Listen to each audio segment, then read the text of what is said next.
It's going good. How are you doing? That guy knows what's up. How's it going? YouTube land, welcome to part 19 of Grand Theft Auto 5 with a therapist. I really appreciate that you continue to watch these videos and that you've made it this far. It really means a lot to me. You rock. As always, put a big old thumbs up on the stream, down that way. Subscribe to the channel if you don't already. Turn on or off notifications if you want to know whether I'm on or not. Make sure that you leave a comment if you want to talk to me. And as always, check the links in the description to follow me on Twitter and TikTok and Instagram and Discord and all that fun stuff. We'd love to have you in here. I stream live on Twitch at 9:30 p.m. Pacific time most nights except for Mondays. Would love to have you aboard for and in chat while we play through it. But it's always great to have you here, and I hope that part 19 lives up to your expectations. Let's roll. Oh, yes, madame, I am very sorry.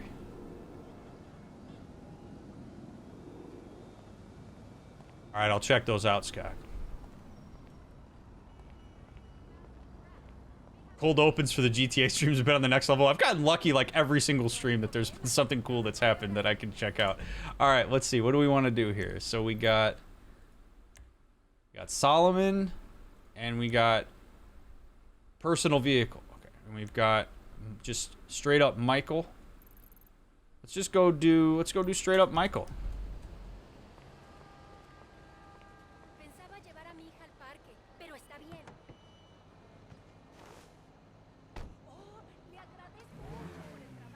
Serious question, do I want a therapist that plays murder games? I don't know, do you?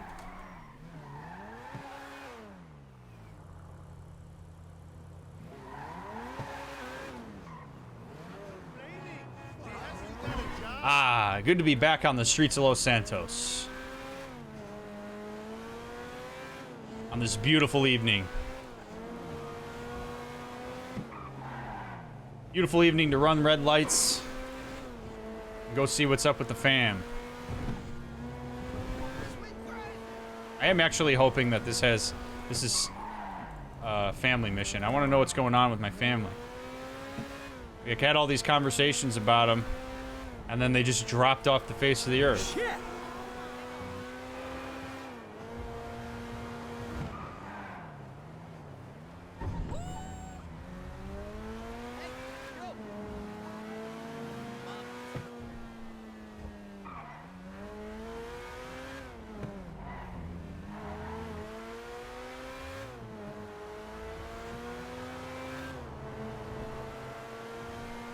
As we just make the drive I've made 1,000 times in my life.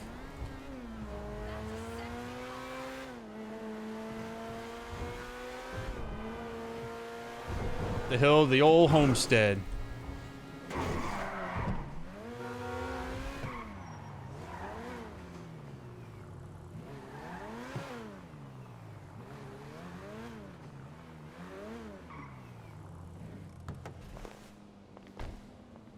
Alright, this will be interesting to see what happens here.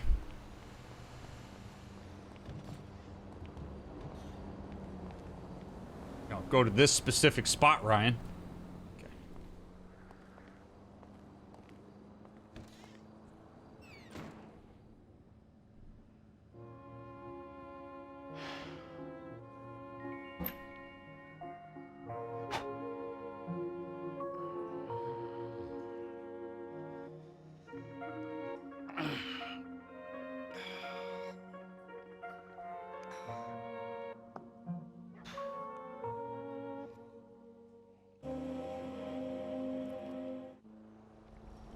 Always watching movies to pass the time.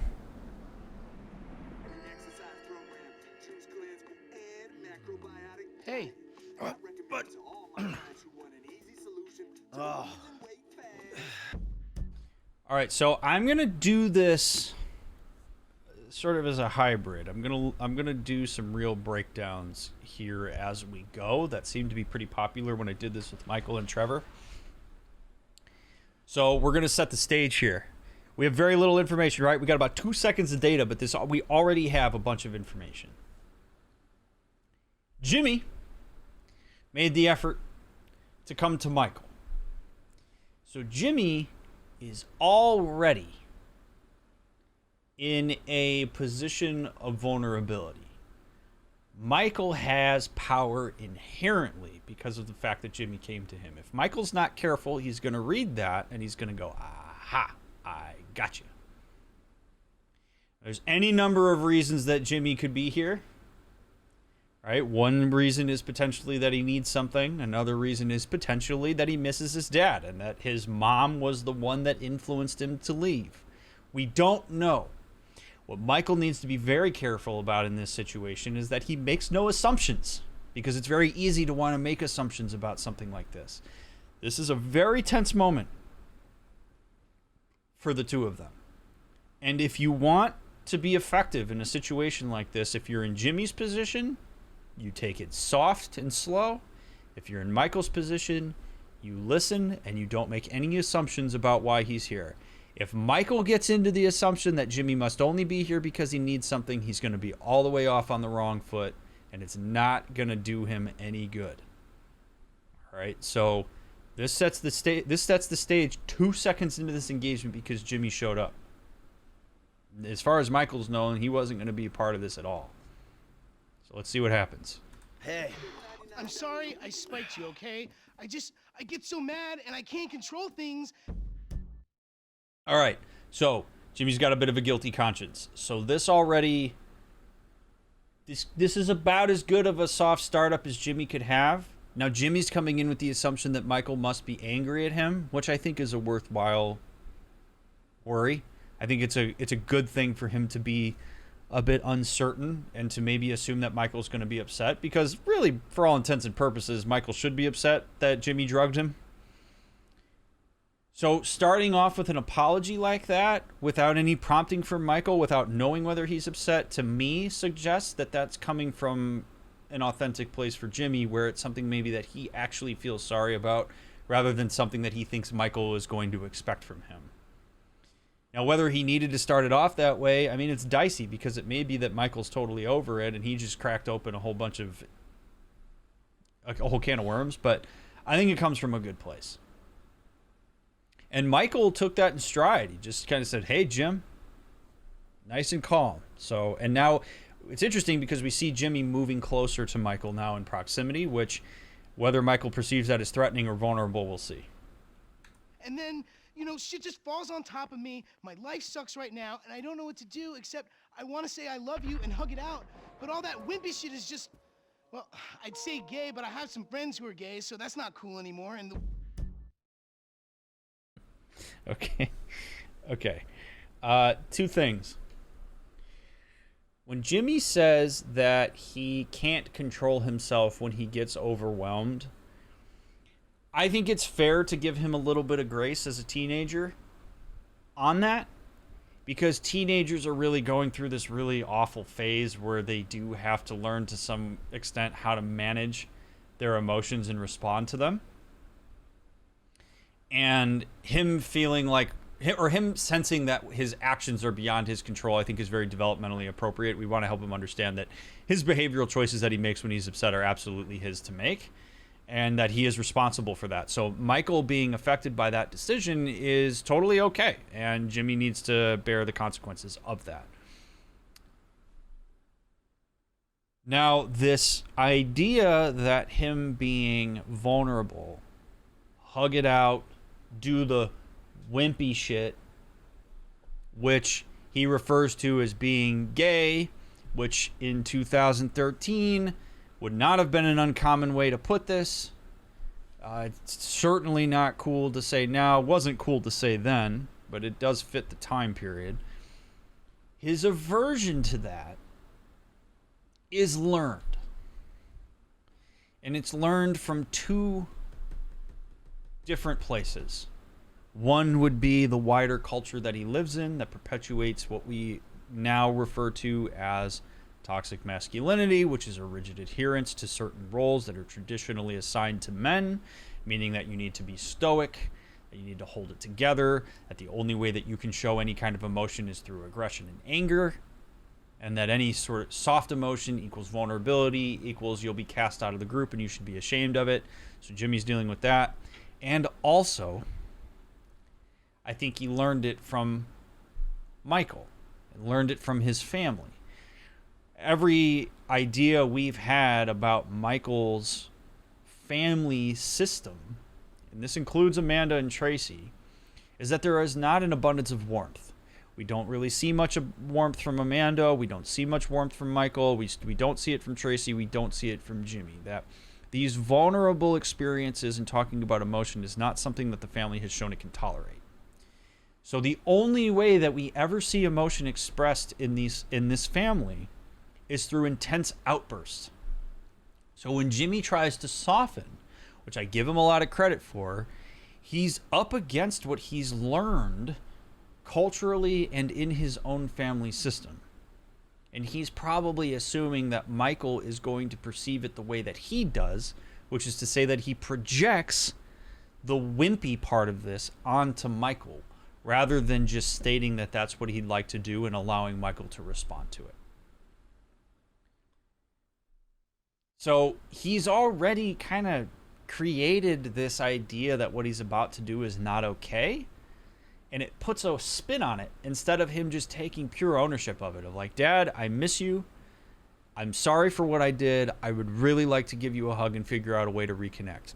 There's nothing wrong with saying that. And if you're Michael, your response to that needs to be warm, hopefully, and accepting, given that this is your child returning to you and deserves that. All right, so let's see. But all of that stuff that Jimmy's bringing that he learned needs to be unlearned. Is he doing a form of reassurance seeking up front and away? Potentially.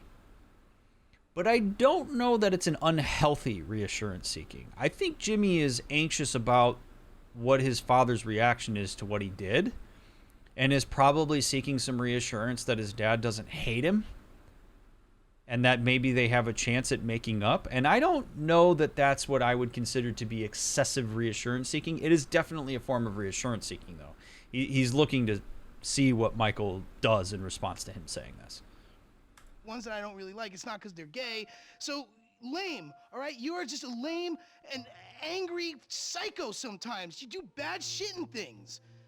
I don't know if I love you, and I'm pretty sure I hate you a little bit, but I'm just so fucking upset that we can't even see each other. It is incredibly easy to see what Jimmy just said as problematic. And I'm going to tell you why it isn't, and why actually what Jimmy just said is maybe the most important thing we have heard Jimmy say at any point in this entire game. There are two processes that happen in interpersonal relationships and communication. There is the content of the interaction, and there is the process of the interaction. And one of the things that it's hard for therapists to learn when they're in school, but is absolutely key for them to learn, is to distinguish the two, because real therapy happens at the process level, not at the content level. If you only listen to the content, what is said, it would be very easy for Michael to get lost in that. Jimmy just said, you're a psychopath, and sometimes I hate you, and you do bad shit, and I don't know, right? If Michael takes that at face value and only pays attention to that, he's going to get pissed. Maybe, or he's going to get into his own self-loathing. But regardless, he's going to miss the actual key part of this interaction, which is the process. The process here is that Jimmy just opened up in the most true and profound way he ever has about the nature of his relationship to his dad, and he initiated it. The process is the how of the interaction. It's the greater picture. Generally, what we have seen is Michael having to pursue Jimmy, Jimmy being pretty withholding unless Michael pokes him, and Jimmy being steadfast that he hates Michael and going black and white as opposed to having more of this gray area perspective. Jimmy just approached Michael and spoke to him truthfully and spoke to his experience.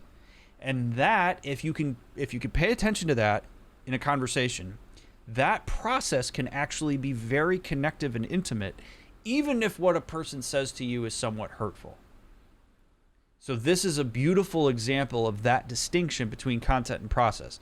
One of the things that I would do if I was teaching a class and I showed this clip is I would pause it here and I would have my therapy students, I would say to them, what is the process of what just happened here and what is the content, to really do an exercise to get them to separate those two things out.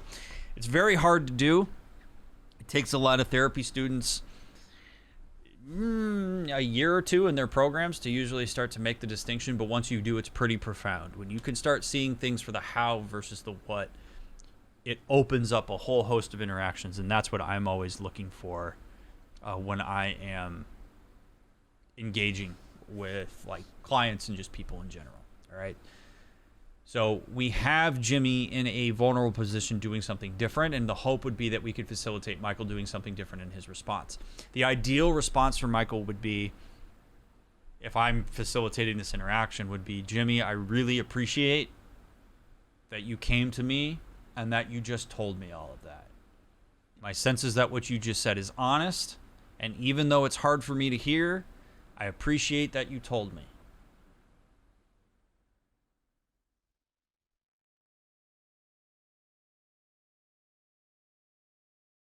So we'll see if that's how he responds. I doubt it will be, but You're just a drunk, lame dad. yeah, me too, Scott. You know what?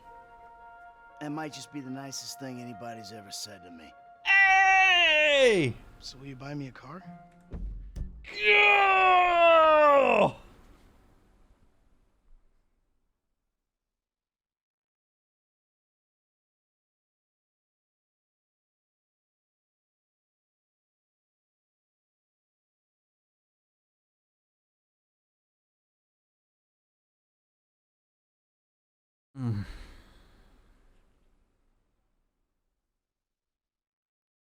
Okay.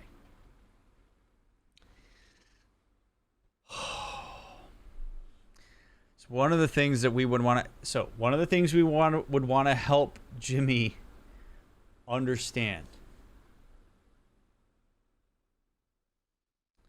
is that if he actually legitimately wants a close relationship with his father, he's going to undercut it if he leverages that intimacy into personal material gain.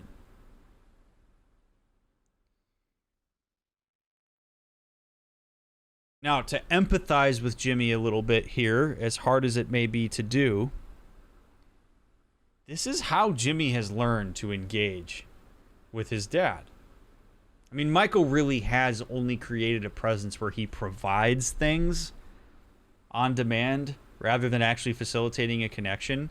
So there is a chance that Jimmy actually believes that Michael buying him a car is an expression of love. That could actually be on the table here. Because that's essentially what Michael does. He buys a big house, he buys video games, he provides a bunch of money, and he's completely absent emotionally. He is preoccupied at pretty much all times. So Jimmy has learned maybe that dad shows that he cares about me. I get reassurance that my dad actually gives a shit when he provides for me. So Jimmy's ask for a car is a head slapper, but also I think to some extent could be an initiation of Jimmy for some reassurance. Do you still love me? Because if you still love me, you'll buy me a car. If you say you won't buy me a car, it must mean you're angry and maybe you don't love me and want to provide for me anymore. There's a real chance that that's the case. I know it's hard to empathize with Jimmy here because we look at this and we go, oh. And if you're Michael, yeah, that's going to be really hard to hear, because what Jimmy isn't understanding here is that he essentially just punished his dad for having a soft reaction to him here, for giving him the benefit of the doubt. Michael responded there the way that I would hope that he would. He responded by saying, that's the nicest thing anybody's ever said to me, man, which is also to say, I appreciate your honesty. And then the rug gets pulled out from under him when he leans in. So not a great interaction, and it's one that there are glimmers of good in. And so again, as a therapist, one of the things that's really important for me is to try to find those glimmers and orchestrate those into a more successful interaction that we know is going to be in the spirit of longer term connection between the two of them, as opposed to these really rocky start and stops that they tend to have. And it's going to be immensely hard for each of them to find empathy for the other one. And unfortunately, because Michael is the adult in the room, it is more on him to find empathy for his son than it is for his son to find empathy for him. That is a reality. It's a very harsh reality of being a parent, but it's a reality of being a parent. You owe your children exponentially more empathy than your children owe you. Because perspective taking is very hard for people until they get into their later teens and early 20s, which I understand is where Jimmy is, but also he has not had the best environment to grow up in and facilitate that. Steve, thank you very much for the raid. I really appreciate that. Welcome in, friends. And DL, thank you for gifting those subs. I appreciate that as well. Welcome in. I am Dr. Mick. I'm a licensed couple and family therapist. I have a PhD in human development. And this is Game Sessions with a Therapist, where we play cool games and we use them to illustrate psychological concepts. And that's what we're doing right now. So welcome in. What? I mean, not in this "so will you buy me a car" kind of way, in a completely off-topic "can you buy me a car." I mean, firstly, I'm a fat shit that you ruined. And secondly...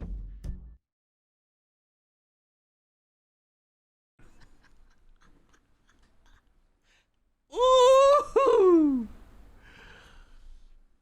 Who does Jimmy sound like? Oh, wait. Who does Jimmy sound like right now?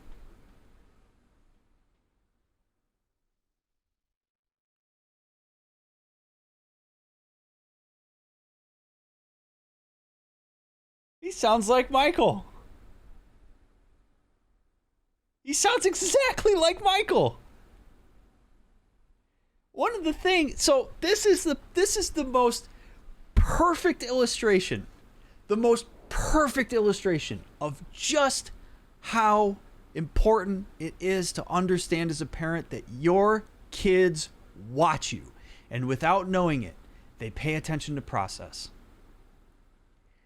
Michael has spent this entire game using his own self-loathing as a way to put him into a victim position and garner empathy from people. He has learned that if he hates himself enough and he puts it out on the table enough, he gets reassurance and he gets empathy from people. And people go, oh. And he brought that to his family, undoubtedly brought that to his family. And his son learned it. So now Jimmy's in a position where he needs something. He needs to appeal to his father's empathy, and he does exactly what his father does. I'm a fat piece of shit that you ruined. Self-loathing used as a vehicle to garner empathy.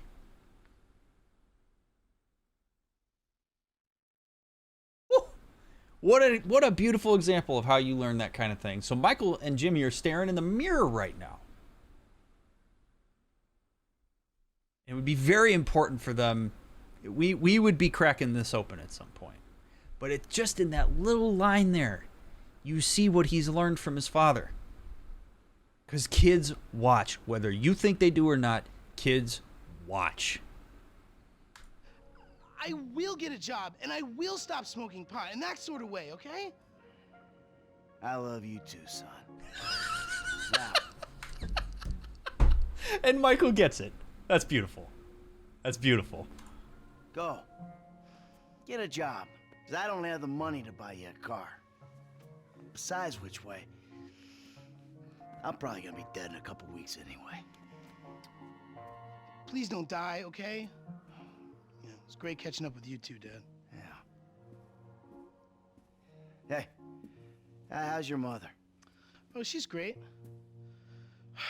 No, she's not. She's bored. I mean, all this mesmerizing tantric sex she's been having with a much younger, better built, caring and compassionate man is great and all, but what's she gonna do for the other 6 hours of the day? What the fuck?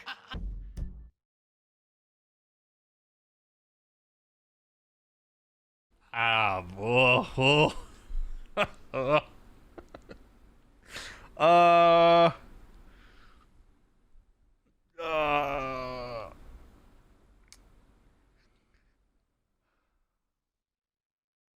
That might have been a bit of a power move by Jimmy.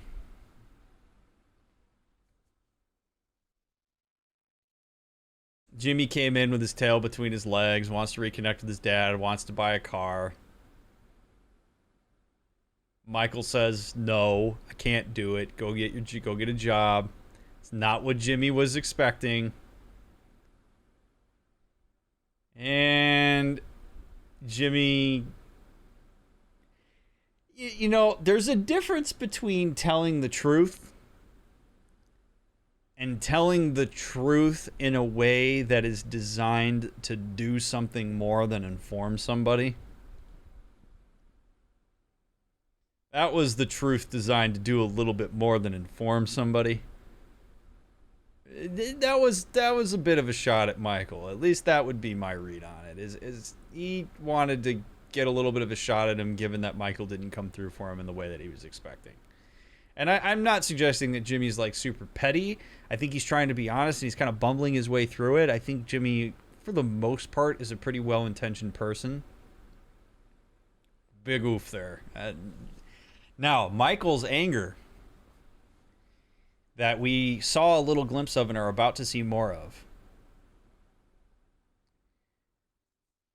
is going to be less about Jimmy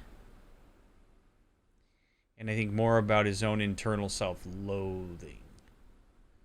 Because Jimmy's saying that, I think, is a reminder to Michael that he's not good enough for Amanda.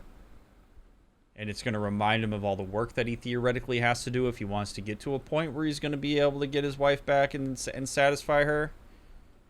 And I think that's what his reaction is going to be more proportionately directed toward.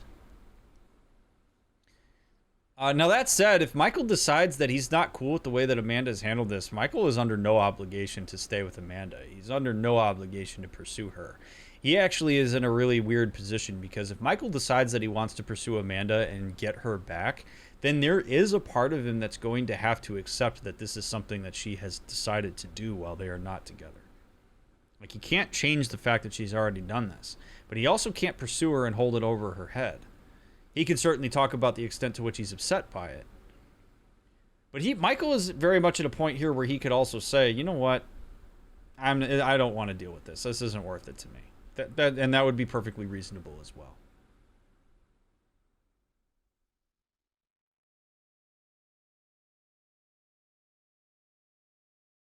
I'm just winding you up, you miserable bastard. She's mad at you. She's scared that you're gonna die, and she wants you to go over there and prove that you give a fuck. All right, all right, all right.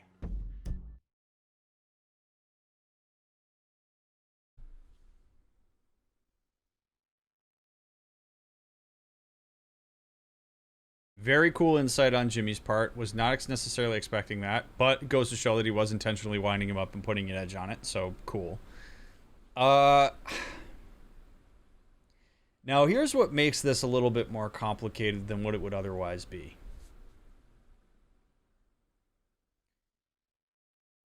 Jimmy, I think, is advocating for his parents being together, which is one of the more awkward and vulnerable triangles that exists. If this was like a friend or whatever, I'm generally, as you all know at this point, I'm not generally a big fan of triangulating yourself in other people's business. I don't believe that it's actually Jimmy's job to say that he's upset with Michael and that he wants to see him give a damn. I actually think that's something Amanda needs to say to him and that he needs to be open to hearing from her rather than getting defensive about.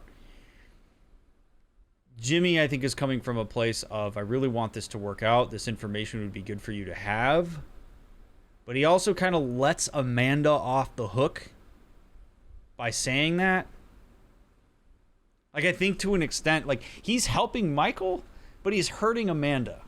And I think by extension, he's hurting the communication process of Michael and Amanda's relationship by involving himself in here, getting Michael wound up, and then telling him what it's really about and telling him to go connect with Amanda. Like, Amanda and Michael are adults. They've been married for a long time. They need to learn how to have these conversations in more constructive ways rather than having Jimmy as a proxy. And I realize that Amanda may not have sent Jimmy to say that, and he may have done this out of his own volition. In which case, you know, Jimmy, dude, you gotta back out here. You gotta let them figure their shit out. If your mom's not willing to say that to him and is happy doing her thing and is miserable over there because of a decision that she made to leave him, that's a natural consequence of her actions. And that's a hard thing for a lot of us to hear because we want people to do well, especially people we care about. But it is more often than not that people over-involve themselves in the affairs of others. And I think Jimmy's doing that a little bit here. I can take a fucking hint. Let's go. We'll get Tracy on the way. Tracy, on the other hand, she's a star. Sort of. All right, Jimmy. Mom said she was at Bean Machine. All right, we'll go to the bean machine then, Jimmy.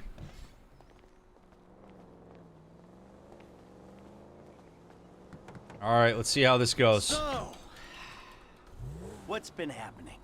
You know, I don't know, stuff? No, I don't know. Well, what's been happening with you? Thanks. It's It's anyone's guess. Yeah. Yeah, I get it. You were out of the city? Sure, you guys were gone, so I thought I'd, you know... Let's maybe not pretend it was anything to do with us. Those beast Hispanic dudes with automatic weapons and blacked out windows, they kind of made me think it was an involuntary exodus. Yeah. Okay. That'll work. Yeah, good insight, Jimmy. Oh my god. By the way, if you're watching this on YouTube, leave a comment. Do you prefer me to do the breakdowns moment by moment like that, or do you like when we watch the scene and then I talk about it? What do you think? And also, if you're here live, how do you feel about those? Because I like doing those, but I know sometimes it kind of interrupts the whole process of what you're watching. Leave a comment. Let me know what you think. I'm open to feedback on that.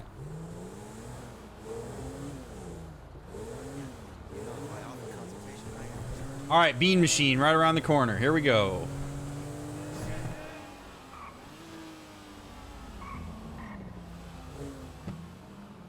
Oh, okay. Here they are. Fabian, too. Oh, what a treat. Let's walk up and be civil. Good call, Michael. Now,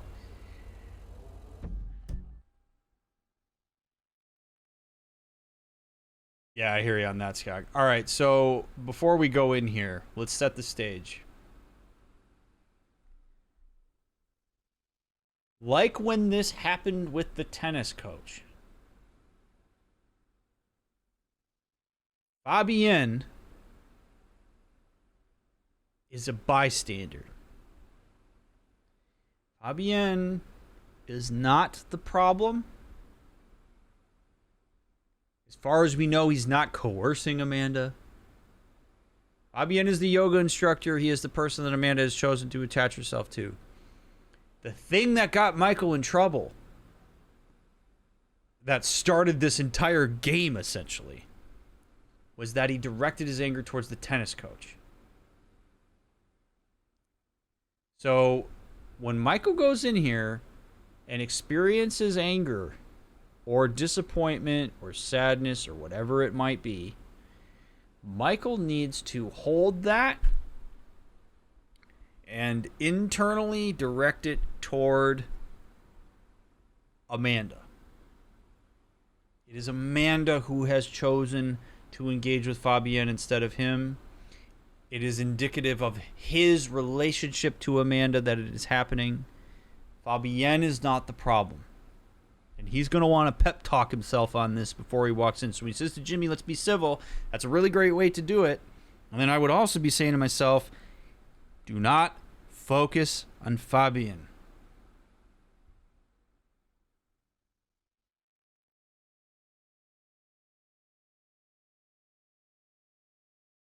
Also, I'm reading what y'all are saying in chat. I appreciate it. All right, let's do it. Caffeine, come on. Your curling has been sluggish for weeks.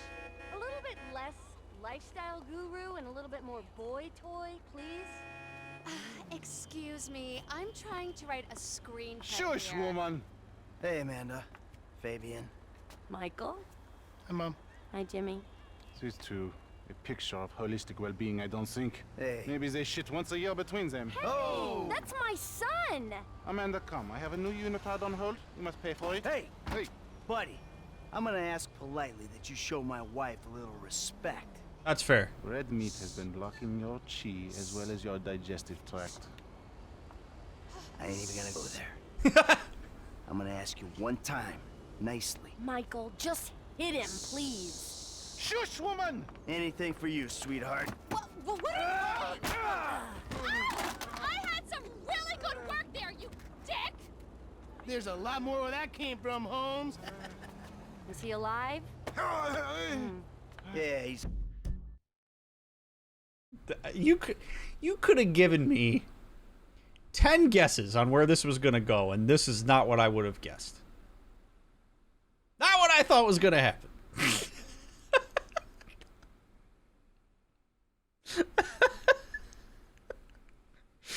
Okay. All right.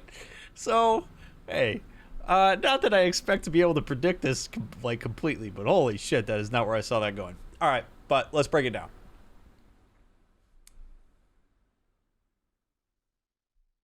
I think Michael showing up and doing it calmly was important.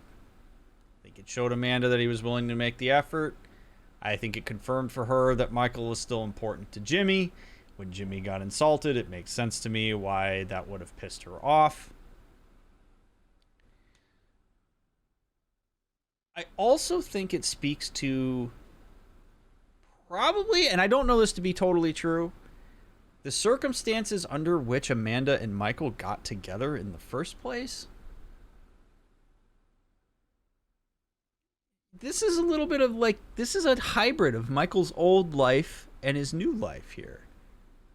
And Amanda seems to be attracted to that. I don't know if it's because Fabienne's being obnoxious, but when she says Michael hit him, that's like, Michael, be the old you. Be the you that I was initially attracted to. Maybe, again, this is total spitballing, maybe Amanda doesn't like the ideal that Michael thinks he's supposed to be. Maybe Amanda likes the Wild West cowboy that gets tied up with shit and beats the shit out of people that wrong their family. I don't know. Regardless, the point that I really wanted to make about this is that sometimes one of the most effective things that you can do when you're trying to shift a couple in a direction of being on a team is to get them to have a common enemy, so to speak. Now, generally, you wouldn't want to make the common enemy a person. You would make it more of an abstract concept. Like, you might use conflict or anxiety or anger or, whatever. The affair, whatever you want to use. But if you can get people to see themselves, instead of being me versus you, as we versus a problem, it can be very connective for people. So Fabienne being obnoxious and Amanda wanting him to get hit and Michael hitting him, that is them coming together as we versus a problem in a little bit more of an operationalized / concrete way than we might otherwise see it. But that's really, I think, what I want to make the focal point of this is that this is really the first time that we've seen Amanda and Michael on the same team for something. And that matters a lot, despite it being at Fabienne's expense. It's fine. Listen, Amanda. I've been meaning to say to you, look, I just... What he's trying to say No! is that he's a pathetic, old, drunken mess, and he needs you. And you could do a lot better than a prima donna yoga instructor with an anal fixation. Someone say...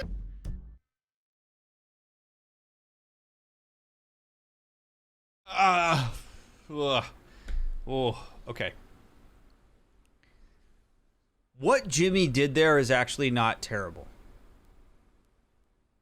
Like, the interruption is not ideal. I don't, my no on Jimmy was don't interrupt here. Let Michael fight it out. You don't need to use words for him. Let Michael say what he needs to say to Amanda, even if it's messy. It does not have to be clean. Again, content versus process. Doesn't matter what Michael says, it's that Michael is making the effort to say it. Jimmy absorbs the anxiety of that moment and bails his dad out. by speaking on his behalf, which is a mistake that I see a lot of early therapists make when I'm supervising. They want to be useful. They want to dissolve all the anxiety, so they step in and they try to speak on behalf of clients instead of letting them get it out in a messy way. Friends, when somebody is doing something that is, for all intents and purposes, a really good thing for them to do, like it was with Michael there, let it be messy if it has to be. It's anxiety-inducing for bystanders who are bearing witness to it, but one of the best things you can do sometimes is let a person fight it out. And I think Michael being able to fight it out there would have been a lot more effective than Jimmy stepping in and saying that. At the same time, if Jimmy is going to step in, you better hope he says the right thing, and to his credit, he did.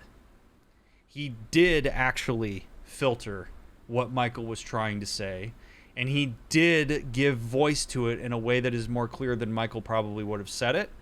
So if you're going to do it, you better nail it, because if Jimmy steps in and says the wrong thing, it would sabotage this entire thing.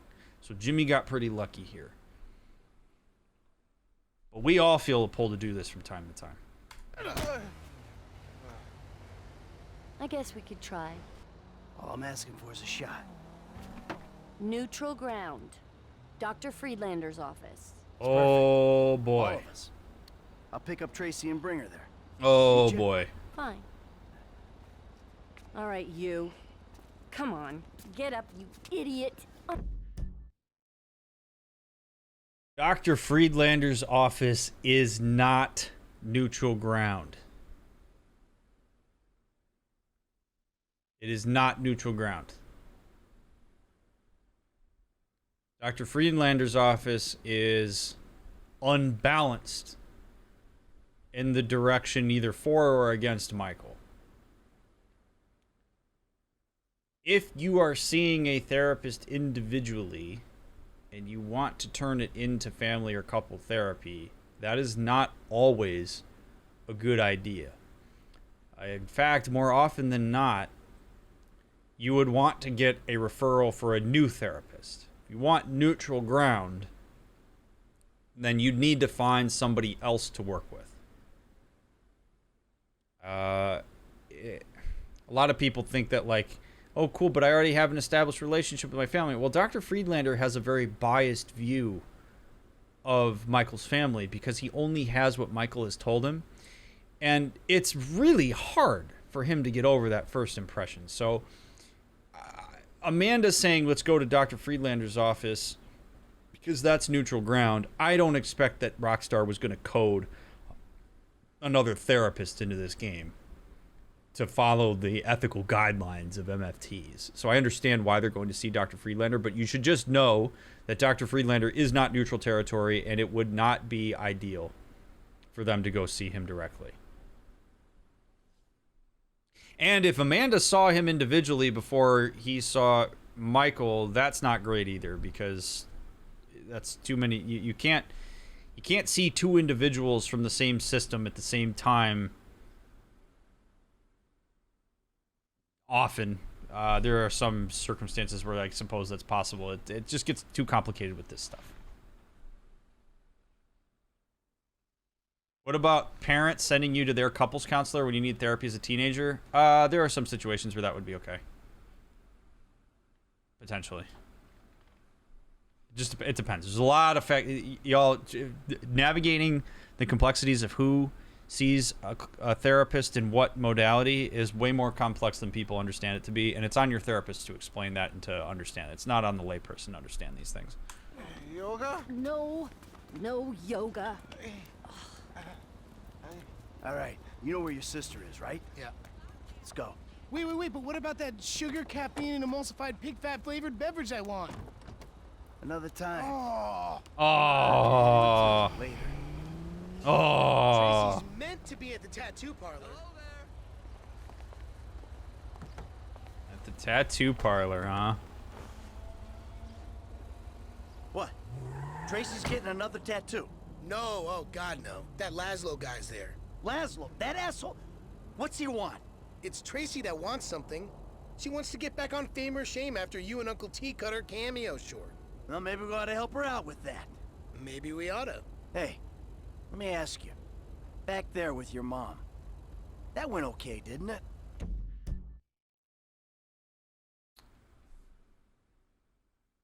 I don't think that's a fair question to ask Jimmy.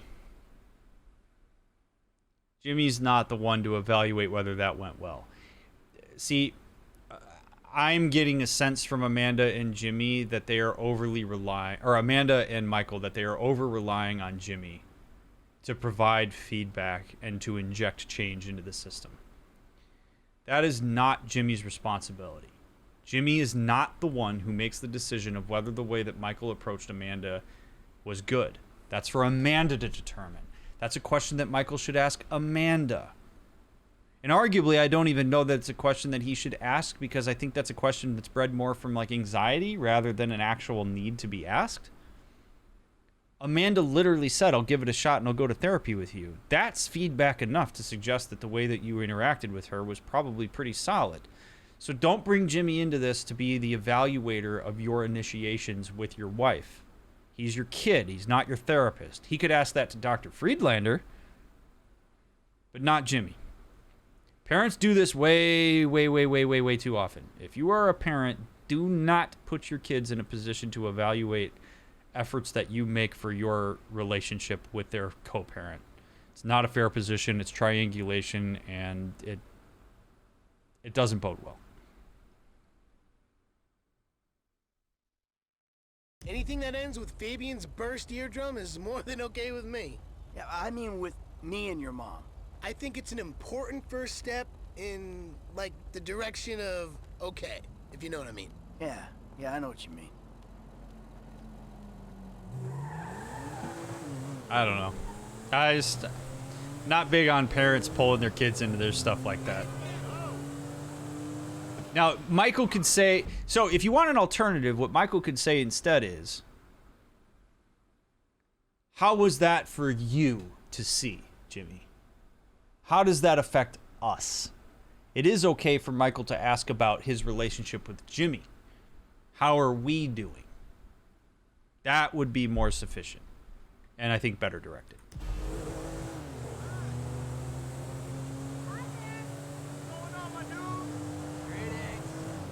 Well, this feels like it's going to be a heavy analysis night.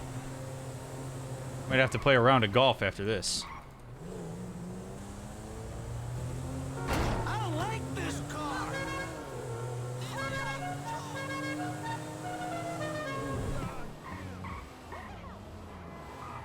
Oh, Tracy. Here's the tattoo shop. I parked like an asshole on the Hollywood Walk of Fame.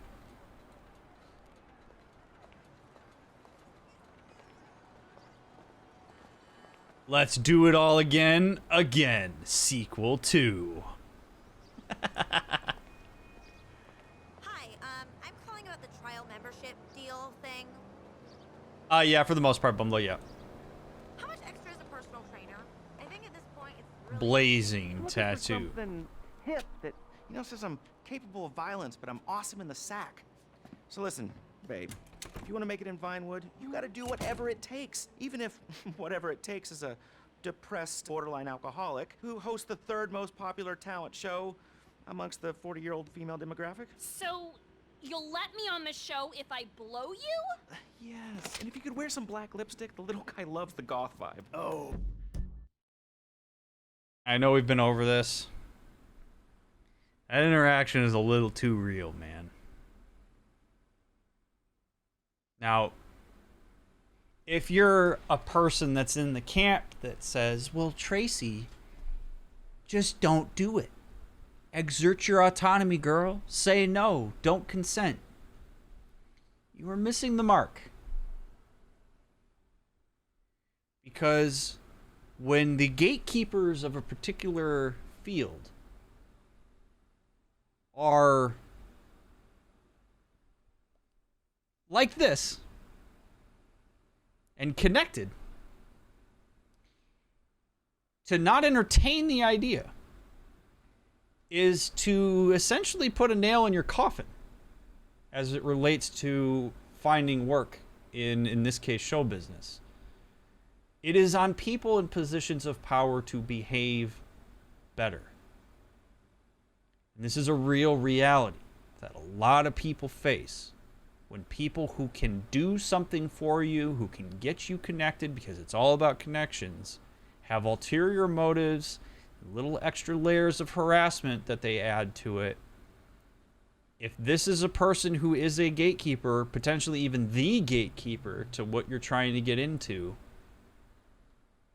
it becomes very coercive and manipulative in a way that you'll have folks that entertain the idea of doing this. Like Tracy entertaining the idea of blowing Laszlo. She may be entertaining it because she totally consents to it. And if that's the case, cool. More power to you, girl. Be empowered. But he's leveraging the power that he has in this circumstance for a sexual favor. And you got to look at it as like, would you entertain this, Tracy, if he wasn't in that position? And would Laszlo make that ask if he didn't know that he had leverage? That's what makes this a very complicated situation. So a lot of times people are very dismissive and quick to look at Tracy and say, well, just say no and get out of there. But just saying no and get out of there is potentially a just say no and get out of your career choice. And as an adult, Tracy can decide what she wants her career choice to be. It is not okay to say, well, that's just part of it. That's just part of what happens. That's just Hollywood. You just have to blow people in order to get where you want to go. It's the people who are willing to grind it out and work harder and blow everybody they can that make it big. That is, you are part of the perpetuation of the problem, if that's your perspective you take on this shit. I don't think she's a minor. She is an adult. Whoa! Laszlo. Dude, that was entirely out of context, bro. Jim, Was it? You find the ink slinger, sit on him. Laszlo here's gonna have a little cosmetic work done. No. Please. Whoa, whoa, whoa, whoa. Stay put, you lame-ass Mark. Sure, kid. What? Come on! My punk days are long behind me, man! Whoa. This isn't the way to handle this. This isn't the way to handle this. I don't know what I'm gonna have to do it. I'm gonna have to tattoo him. This doesn't solve the problem. Just not my junk, okay? I'm already scarred down there. Pierce his ear, pierce his nose, pierce his brow. Oh, we're piercing him. You're not gonna get me a Prince Albert, are you? Ah, you fucking prick! Jesus! Oh, just when I thought I was. Oh, we gotta making do all of radio. them. Okay. Jesus. Ow! Are you popping a fucking tent over here? You fucking psycho! Come on, just not the tongue. I need that for my work. Ah! Ow! Oh, that looks purty. Here, let's get rid of this. Oh, my God! Papa Bear! What's Daddy number 2 gonna think about this? Let's not get him involved. Let's do! If I knew I was getting this much work done, I would have brought a camera crew.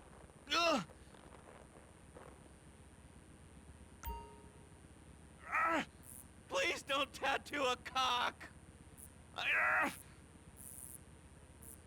No, don't! Wow, that's literally what I'm doing. Okay, cool. How about I throw those 3 little pubic hairs on here, too?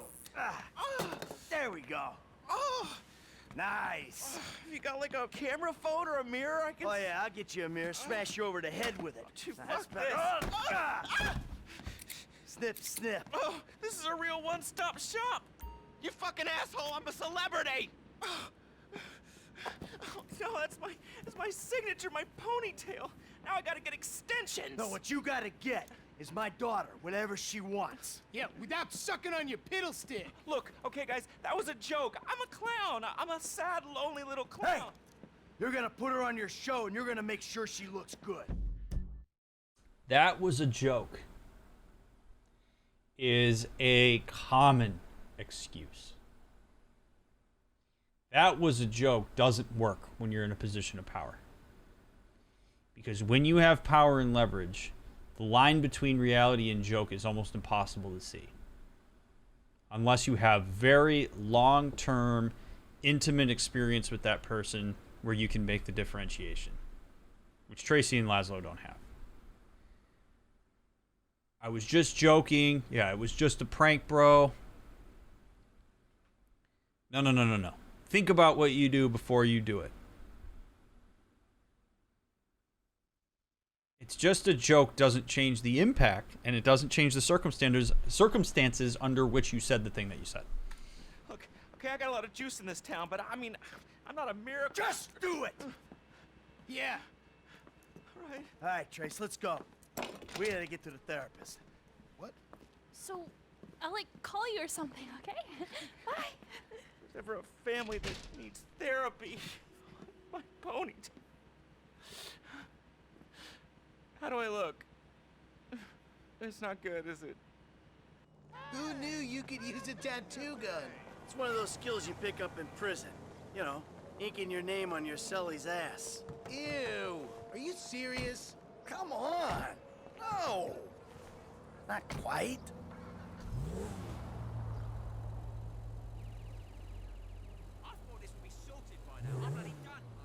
Not to be difficult, but your therapist hasn't exactly been transformational to your mental health. So I don't know why he'd be better positioned to help 4 dysfunctionals. Hey, this was your mother's idea. Well, I guess it beats yoga. No, Michael, no. Oh. Oh.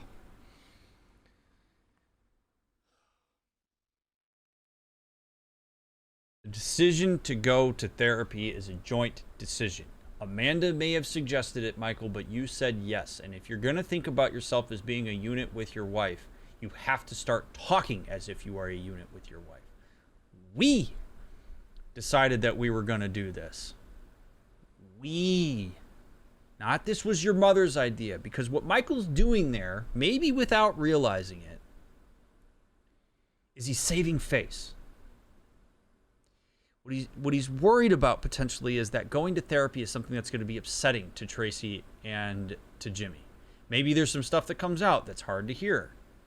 If Michael plants the seed that this was Amanda's idea, if therapy becomes a shit show, then they will blame Amanda. And it saves Michael from having to be part of the reason that there was any angst injected into their family by virtue of going to therapy. So Michael needs to start from the very beginning here and say, your mother and I decided jointly that we are going to do this, and we would appreciate if the two of you would join us for it. Because Michael needs to take accountability for whatever's going to happen in here as well. These are the subtle ways that parents split themselves from each other in the minds of their children. Be mindful as a parent when you say this was the other parent's idea. You are a parental unit. And if you're not on the same page, don't use your kids as the place where you point that out. You go to your fellow parent and say, I didn't appreciate that, and it put me in a very awkward position. And we need to talk through how we're going to get on the same page about this shit. Don't do what Michael just did. Pop, now he beats yoga. Literally.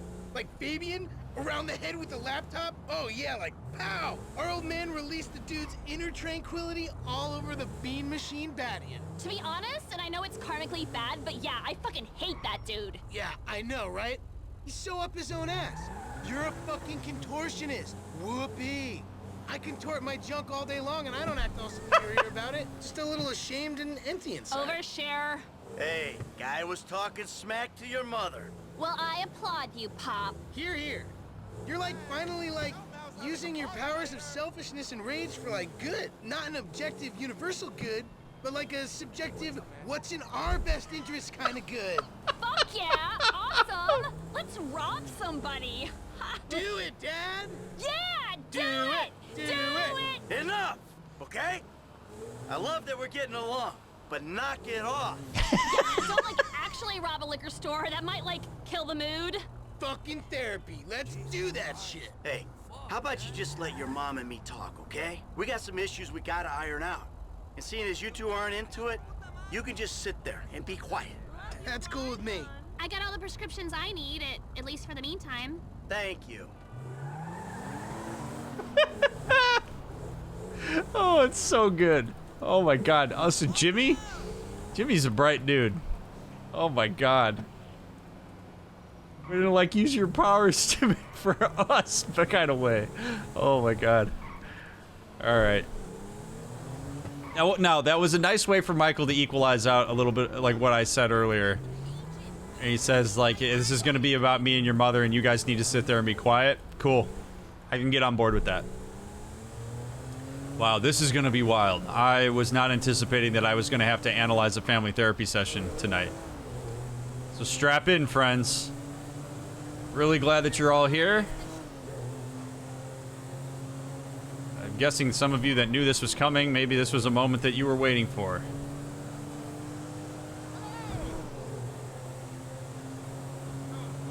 Just driving the family to therapy.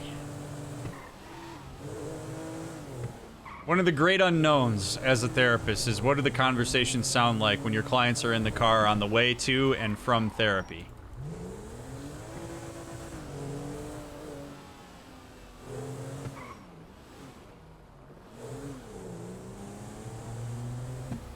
Going all right, Itchabum.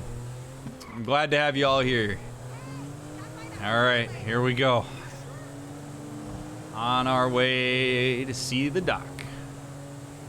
And we're gonna see how Dr. Friedlander's family therapy chops are.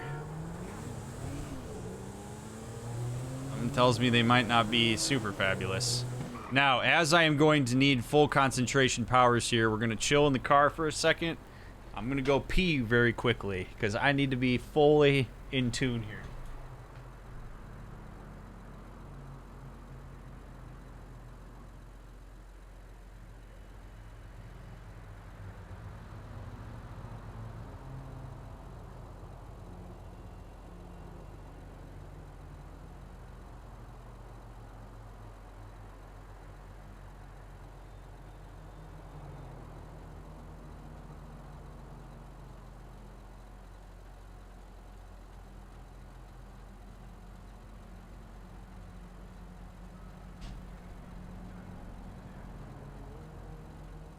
He told you, nice and quick. All right. Woo.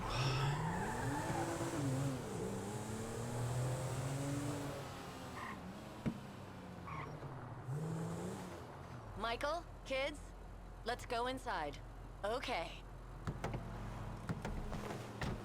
I'm going to just tell you guys at the outset here, I am not going to be able to help myself through this. I am going to pause this probably a lot, because I'm very much going to approach this the way that I would approach like a supervision video if I was watching a supervisee. So just prepare yourself. So I'm probably going to pause this a ton.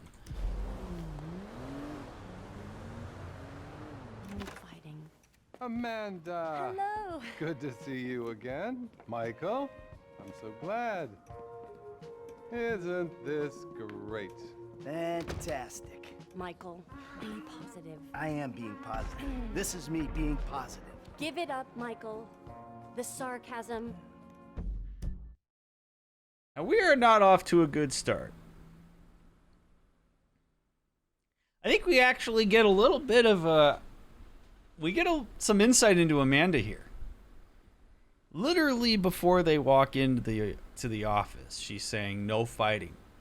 As soon as they walk into the office, everything that Amanda has said to Michael is an effort to control some way that he presents himself. Which tells me that Amanda cares very deeply about the appearance of their family in the eyes of a professional.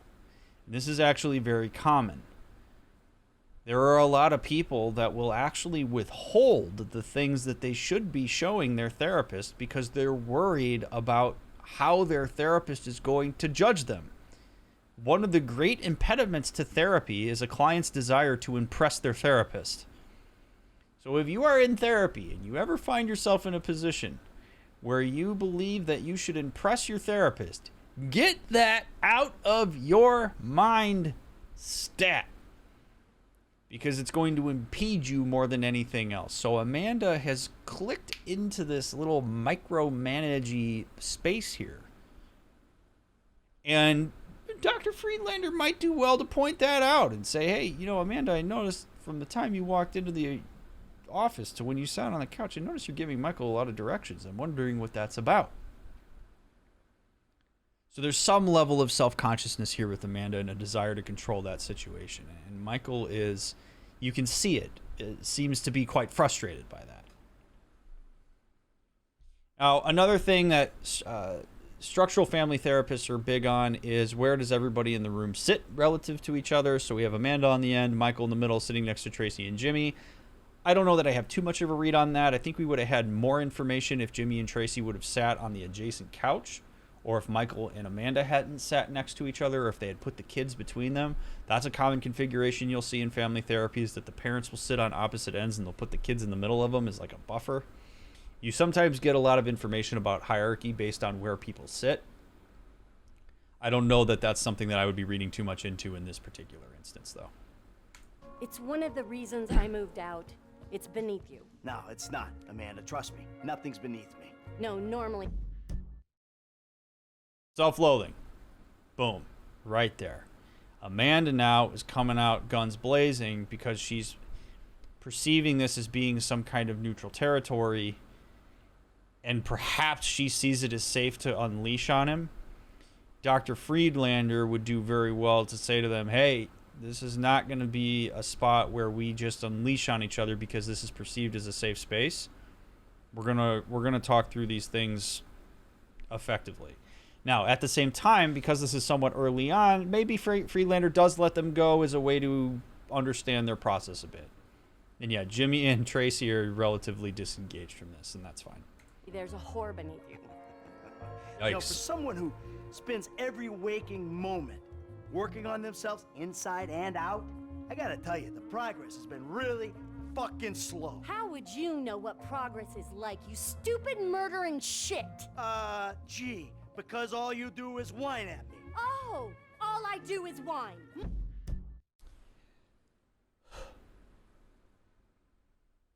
Kind of intense. This is my job. This is when I get so energized. Engagement is more important than, or is more healthy than apathy. So what you see from a process standpoint between Michael and Amanda here is give a damn. People don't engage in the way that Amanda and Michael are engaging if they don't care. Apathy is the most poisonous thing to a relationship. If people don't care and they sit there and they just take it and there's no response at all and they're relatively catatonic, to me, that's where all we have to go there. But Michael and Amanda are engaging with each other, and even though it's not great, even though they're blaming each other, they're slinging shit at each other, there's an intensity there that suggests that this is something that they care about. So the backdoor secondary level that you go to when you're watching these things is to ask yourself, as in my case as a therapist, is what are each of them trying to salvage, advocate for, or protect? Because when each of them are engaging with each other in the way they are doing some form of trying to save face. Oftentimes what they're doing is saying, so Michael says, well, you know, for somebody who's so into building yourself upside and out, progress is really slow. Well, what that does is it offloads the problems of the relationships onto Amanda. It blames her. Amanda, not wanting to be the problem of the relationship and the reason that it's going south, slings something back at Michael. And so what they're doing is they're passing the blame beach ball back and forth because neither one of them wants to acknowledge the role that they have in the demise of their relationship. And the truth of the matter is they are both accountable for why the relationship has gone south. It is not only Michael's fault, and it is not only Amanda's fault. This is them versus years, months, days of degradation as the result of unhealthy communication. So normally I'd be watching, this is what's going through my mind as I'm watching this, is I have two people here that care and two people here that want to save face and don't want to accept their accountability for what's been going on. The thing I'm going to be watching in Michael is, does he use his self-loathing to create himself as a victim and try to elicit empathy out of everybody. And I don't know enough about Amanda to know what her strategy is going to be, other than I've seen her try to micromanage and control this situation.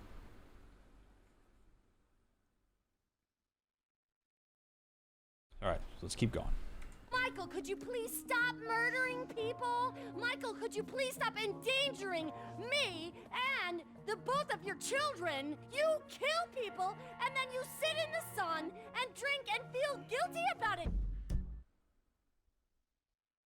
And while all of that is true, I maintain my connection and marriage to you. So does this say something about me? Perhaps that I'm willing to put up with this? Or is this a huge violation of the rules of our relationship that I had no idea what I was getting into when I started the relationship? I don't know the answer to that, but those are really the only two things I can think of where Amanda would be coming from and pointing this out. That is not work. I don't see you complaining on the way to the fucking bank. I mean, let's face it, Amanda. We're trailer trash, you and me. We were taught to do this. Get a center, Michael. You have no center.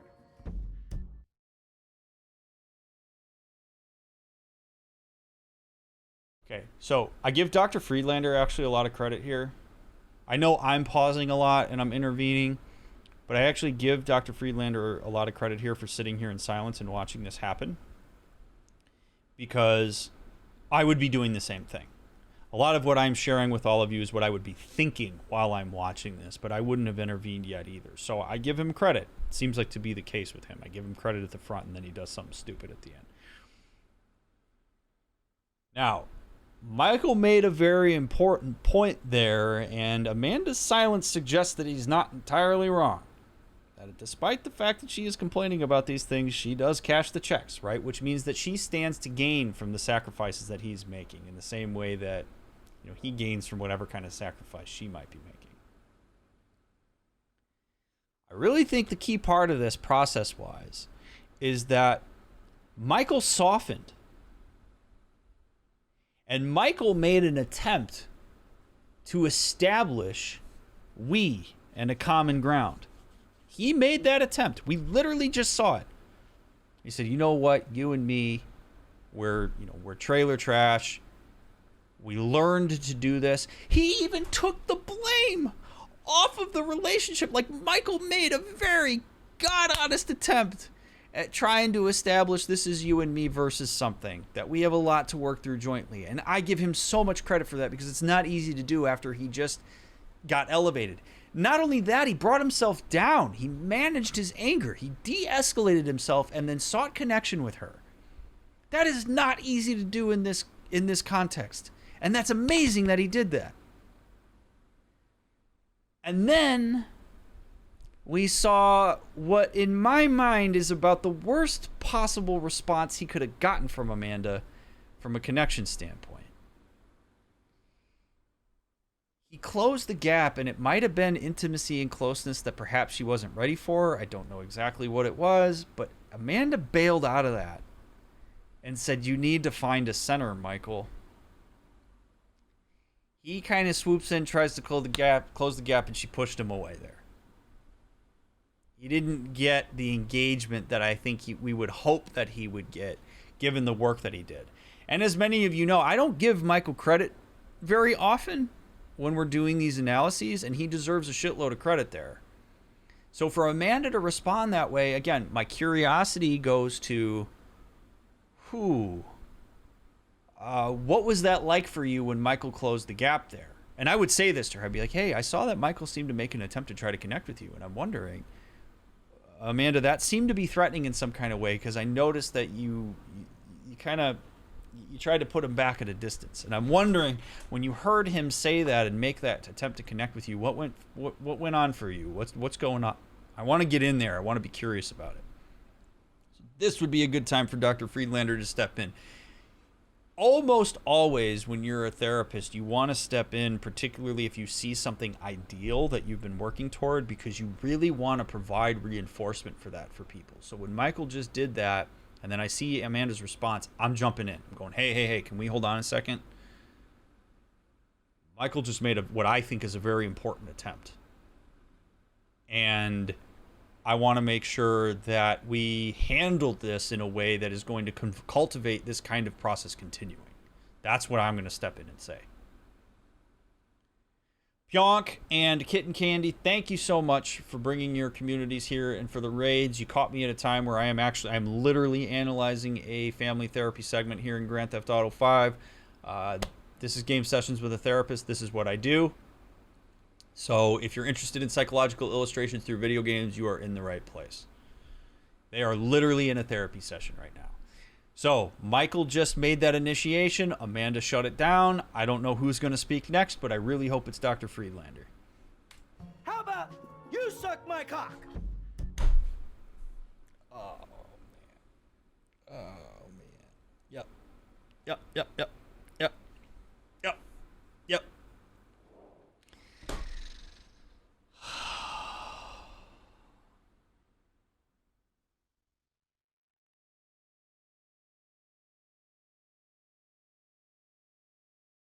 I think that hurt Michael a lot.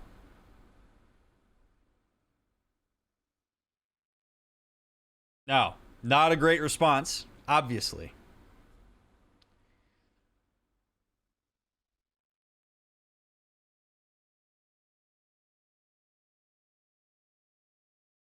Michael did everything he could to bring himself down, to soften, to engage with her. She shuts it down, says you need to find a center, essentially hits him with a line that he's probably heard a million times in his life, and it just sets him off. And his decision now is to establish. Okay, because there's a lot going on here, okay? I know this is one line, and it's a hilarious screen to pause at, but when you soften and you go the vulnerable route, as we talked about an hour ago, you bring yourself down in the hierarchy. You lose power when you're vulnerable. It's often why people don't like to be vulnerable, especially in a relationship that they experience as tenuous, because when you are vulnerable, you do bring yourself down. You expose yourself. I mean, it's literally the definition of vulnerability. You expose yourself to be harmed by somebody who has more power. So Michael disarms himself, and Amanda takes a shot, which reinforces for Michael that was a terrible idea. This is why I don't get vulnerable with you, because when I get vulnerable with you, you'd use it to your advantage and you say some hurtful things to me. So what does Michael do? He says, you know what? Fuck you. I'm going to reestablish the hierarchy here. So I'm going to stand up because that creates physical power. 2, I'm going to say, why don't you suck my cock?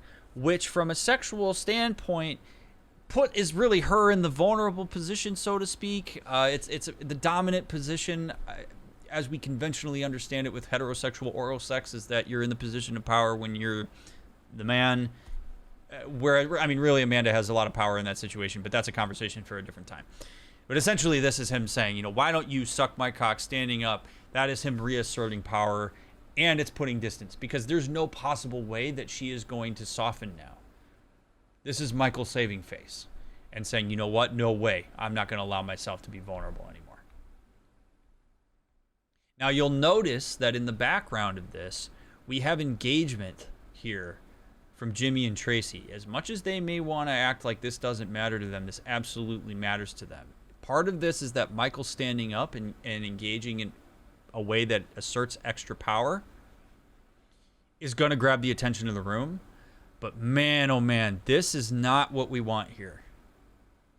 And this is why I think it would have been so deeply important for Dr. Friedlander to step in.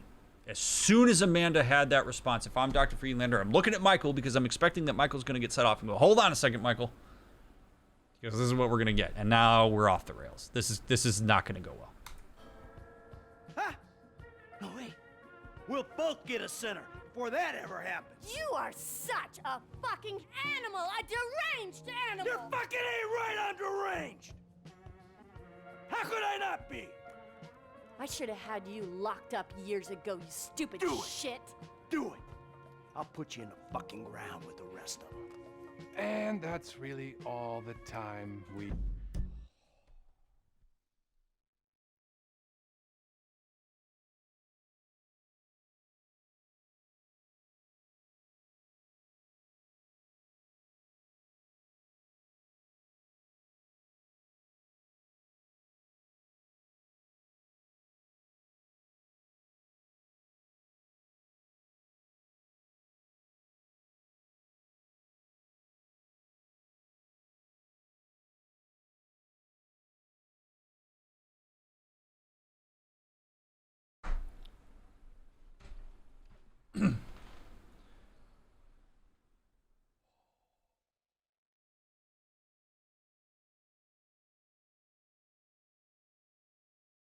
My soul just left my body.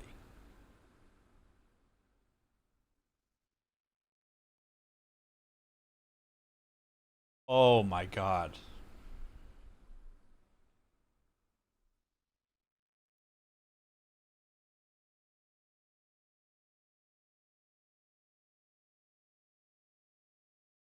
As I have made a point of saying every single time that we have been in a therapy session in Grand Theft Auto 5, really wish Rockstar would have made Dr. Friedlander a competent therapist. I really do. I really think it would have been amazing representation of therapy. It would have been awesome. This kills me. This is the kind of shit that people are terrified of with therapists. This kills me that he would do this.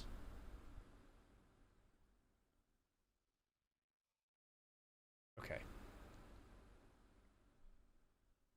Since Dr. Friedlander doesn't want to do his job, I'm going to do his job for him.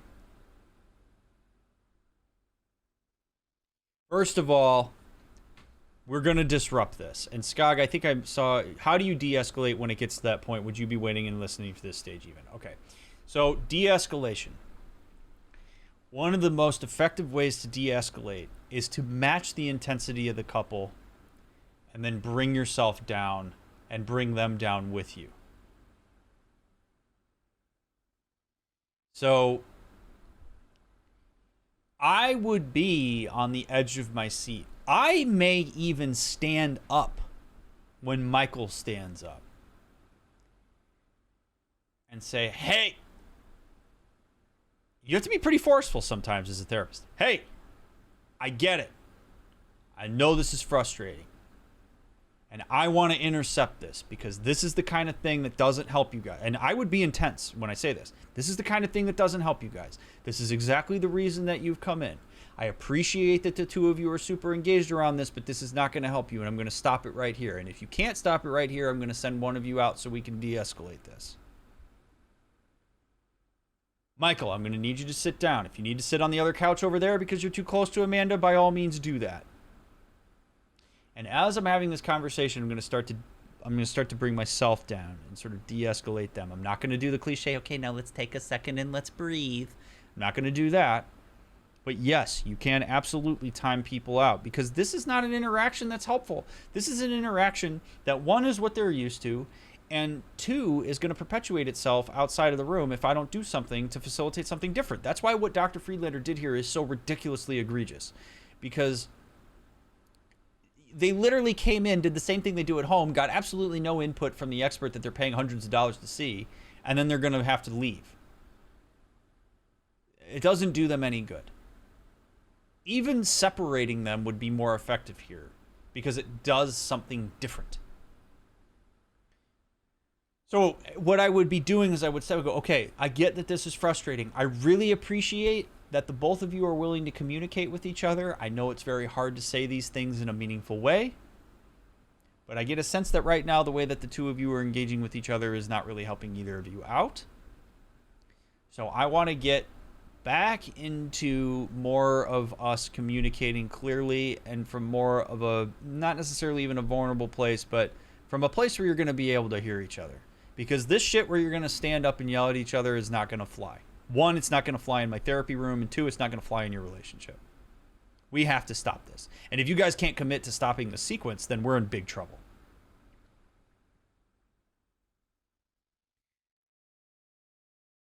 So then what you try to do as a therapist is interpret what the other person is trying to say. And you try to get back to that established neutral ground. So what I'm going to say is, you know what? I get a sense that the two of you are both dealing with a significant amount of anger and resentment. That is something that in your own ways you each have experienced in this relationship, that it's very frustrating to deal with, and then it's almost impossible to parse out from the person that you're sitting next to. And I get that. It makes a lot of sense. You guys have been through a lot. At the same time, I would like to encourage us to look at that resentment as something that you are jointly trying to work through. And right now, I'm seeing a lot of aggression toward that. And I think we need to channel that into more effective communication with each other. So, Amanda, the sense that I'm getting from you is that some of where your resentment comes from is that you see Michael doing things that you don't agree with.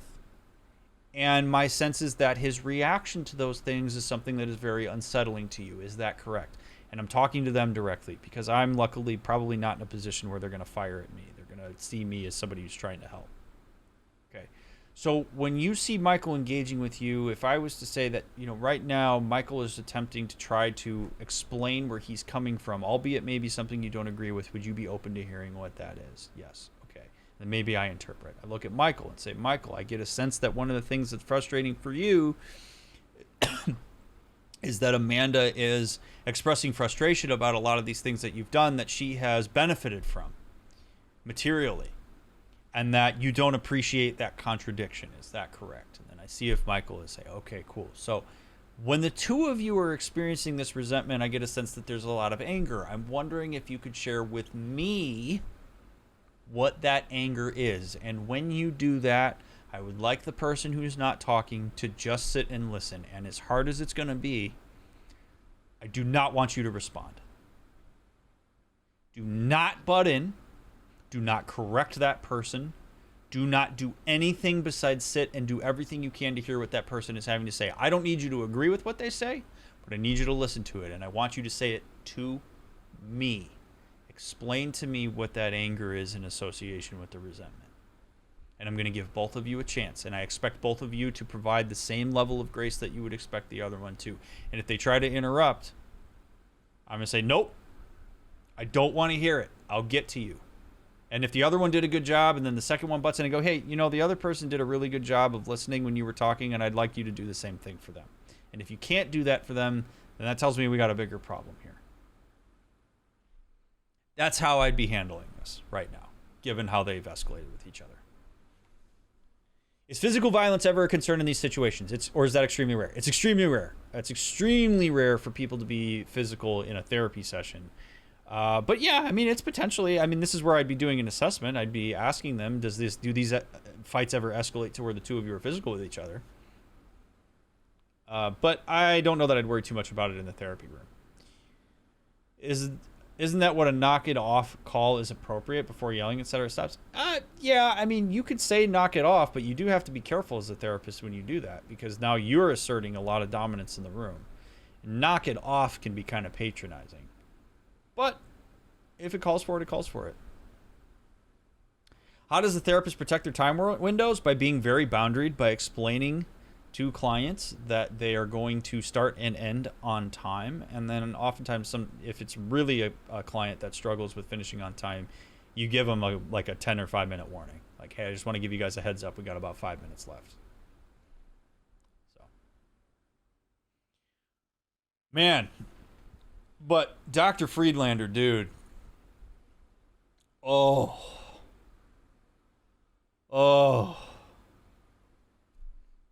Not even something to wrap it up. He just literally says we're out of time. He doesn't even say, okay, he would have even been better off saying, you know what, guys, I get a sense that there's a lot to work on here. I appreciate immensely that you've come in. I know that this is really hard. I know it's going to be weird to hear me say this, but I appreciate that the two of you are willing to engage with each other.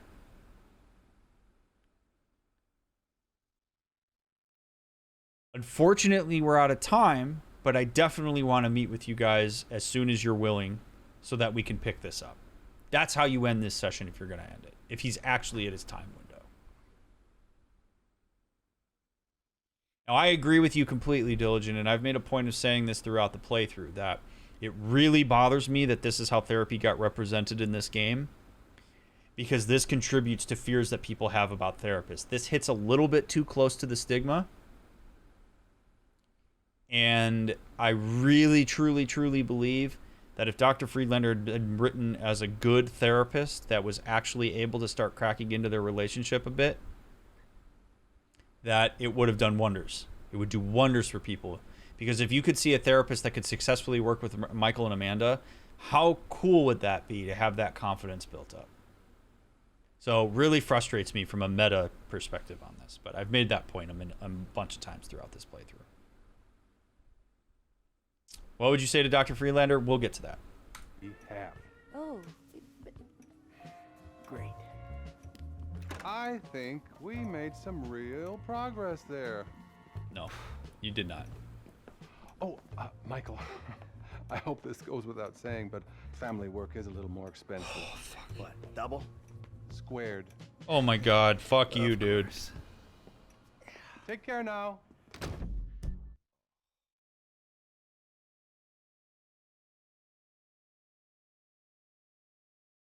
Oh, I so desperately wish that I could just help people understand that is such...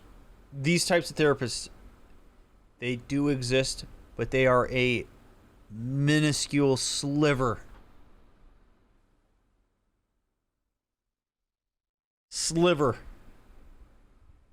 of therapists.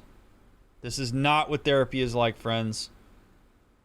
If you would like to see a therapist and believe that it could help yourself, your relationship, or your family, please seek a therapist. I have a video on YouTube about how to do that. This is not what therapy looks like. This is bad therapy. If you ever have a therapist that does this shit, run far, far, far away.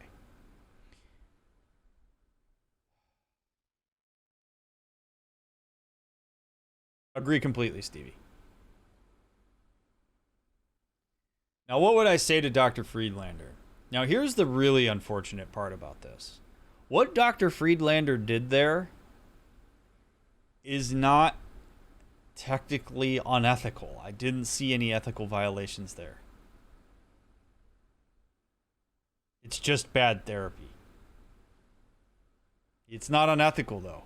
If he wants to sit there and be quiet the whole time, and Michael and Amanda stick through the whole session, he didn't really do anything that, I mean, you can't like sue him. It's not malpractice. It's not unethical. It's just bad.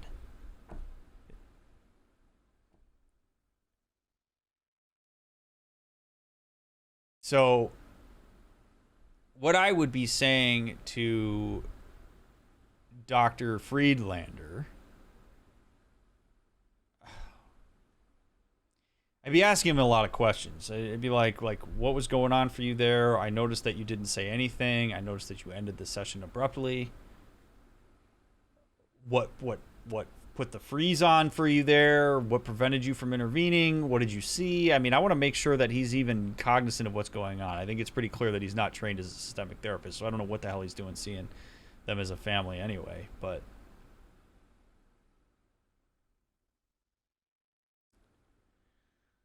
Oh, all right. I've been to 6 different therapists in the span of 3 years, and even though I've had bad experiences, I've never come close to how bad it's represented here. I would certainly hope not. Didn't Michael explicitly threaten murder, and given his history, would that be a red flag?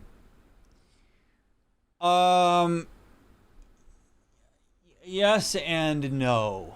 Boy, is that a tricky one, because it is common for people to make threats like that. Sometimes because you have enough history with a client, you can understand what that is. You might say, hey, let's maybe not say it that way. I'm wondering if you could express your anger differently in a way that's more inviting of connection. You could do a little assessment around it, I suppose. You know, like, Michael, to what extent do you actually mean that? To what extent are you actually putting your wife in danger? You might ask Amanda, have you ever been afraid that he actually might kill you?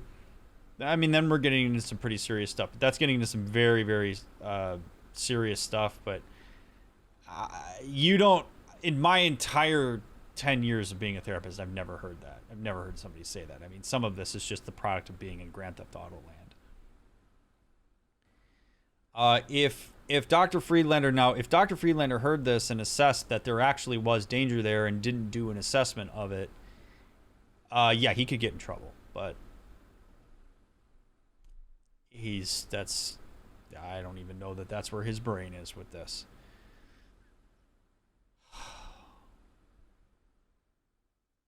A really frustrating session because of how it was handled. You could really...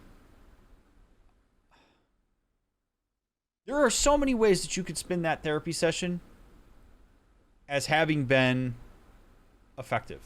There are good things that happen. There actually is, to some extent, some progress there. I think there's progress just in the fact that they went in the first place. Dr. Friedlander is the one who dropped the ball on that. Brutal. Absolutely brutal. Not a person I would be referring clients to. Hey, so you gonna come home with me or what? Guess we'll give it a try. All right, then. Yeah, and I mean, in my sense there, again, is that there was intimacy in the fact that they went. Because at least they engaged. At least they engaged with each other. There is intimacy in that. I know it sounds weird, but there is intimacy in that. That is more communication than the two of them have had in the entire game so far. So, her saying I'm willing to give it... I'm not entirely surprised by that. And that, I think, is what's really unfortunate about the way that this was handled, because that could have been propped way more effectively by Friedlander. And it would have been done by a professional who has expertise and power, and it would have been really meaningful, and perhaps they could have even had some tools to go home with. But, alas. Thank you for the 100 bits, Parental. I appreciate it. Are you gonna take us home then? $4,000. Holy shit. You know, there was a moment there. I thought... What? I don't know, like maybe we still had a ways to go. You know, like maybe we need more time. Time for what? Time to move beyond screaming at each other. That was cathartic. Catharsis all over my face. Ooh, I got a warm, fuzzy feeling. Probably just the meds you raided. Okay. Cathartic. All right, I just don't want it to be more of the same. Now you're the one making the demands? Oh. Oh, God, Amanda. Okay. Whew. So there's a term in development called oscillation. And I'm not going to go into huge detail on it because it's a very complicated idea. Essentially what it is, if you think about oscillation, it looks like a sound wave. Where when people go through transitions, developmental transitions, as Michael and Amanda are as a couple, they go through periods of like lower than ideal competence and sometimes overcompetence, and they go back and forth as they try to regulate closeness and distance in their relationship and feel out the transition. So we see a little bit of that was cathartic, that was nice, that was helpful, some connective tissue being installed. And then it gets a little bit close, and then we go back to undercompetence, where Amanda goes, oh, so you're making demands now? It's like, oh, shit, no, Amanda, he's not. That's not where this is. So the ideal is to get the oscillation to get closer and closer on both ends to the mean, to where essentially we're on a more linear developmental trajectory and we see less polarization between the different stages of oscillation. So Amanda doing that is a step back. So we see I don't like this step back, step forward, because that You're always moving forward through a transition. It's just to what extent are you showing competence versus overcompetence versus undercompetence versus where we would hope you would be.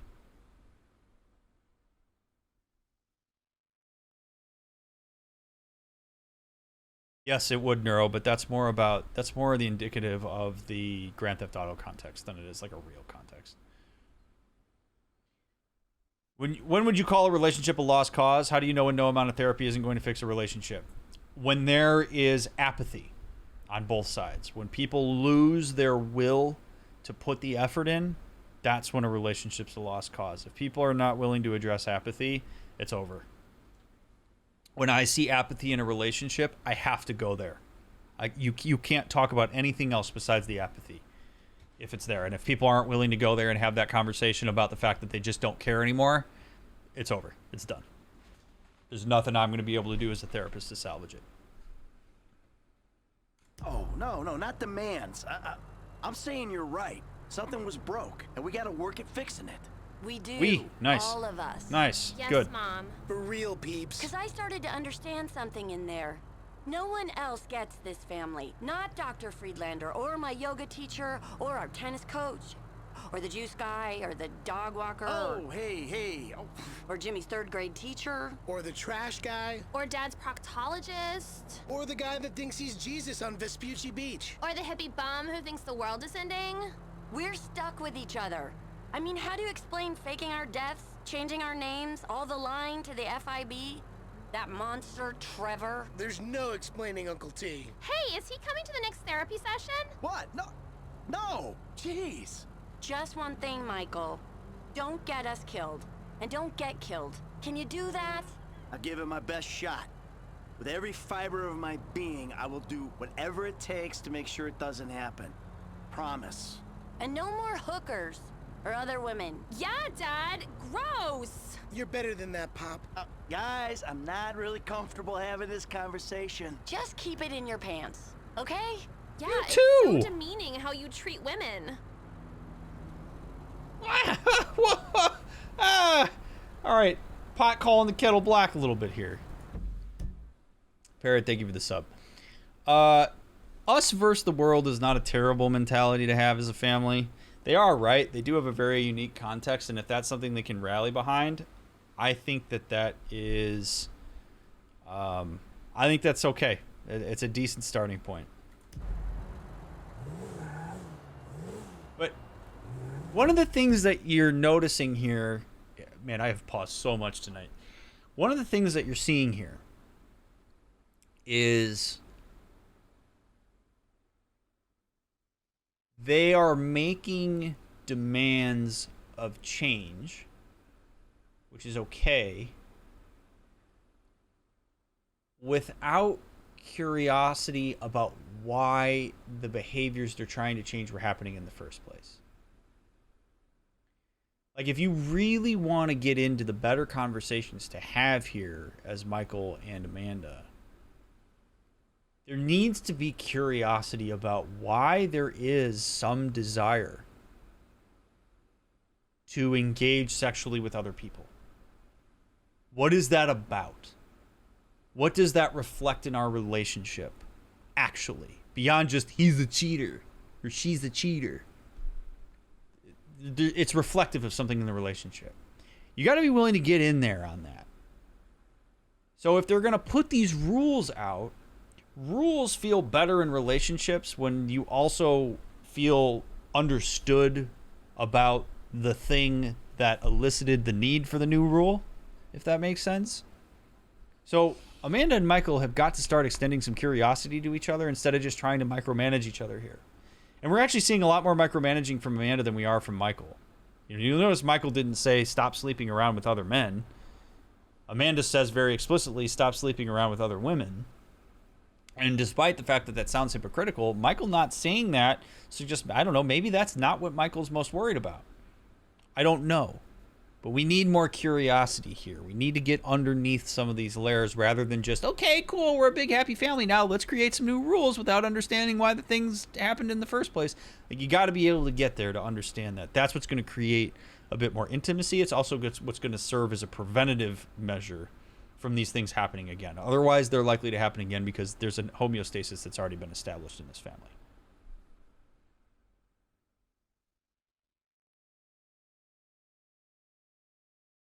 I remember in one of your analysis of Cyberpunk, you talked about family and how some people place familiar values on a pedestal or something like that. Wouldn't the us versus the world mentality kind of start leaning towards that? Yes, it certainly can be an example of that, for sure. All right. So, anyway, I hope you all enjoyed that. Talk about having my brain firing on all cylinders for like the last 2 hours. Holy shit, this has probably been the most analysis-dense episode of this game that we've had so far. Holy shit.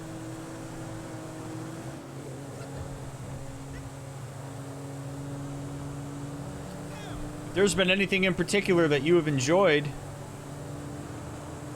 as it relates to analysis and whatnot, I definitely encourage you to make a clip. It helps us with getting it out on TikTok. You can post it in stream clips on Discord. I'm really glad that y'all are here. Thank you for spending time with me. Thanks for giving my playthrough a shot. I know there's been a lot of people that have played through Grand Theft Auto, so if you're watching this for the umpteenth time, thanks for giving me a shot. If you're watching this for the first time, thanks for letting me guide you through it for the first time. I hope my analysis is meaningful in some way or another.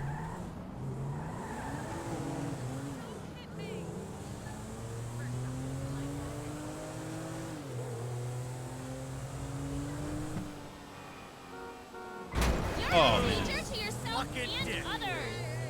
I love that everybody in the car yells when you hit people. It's great.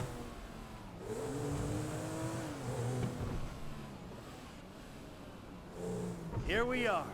Home sweet home. Remember this place? Yeah, Michael, it's only been like a couple weeks, dude.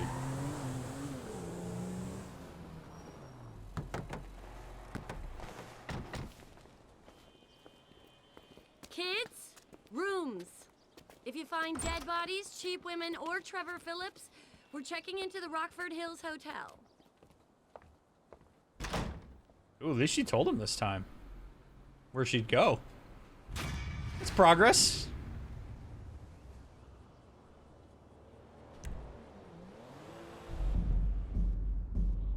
Oh God, Trevor.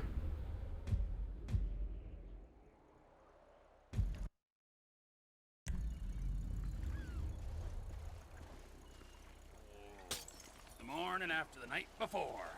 Ooh.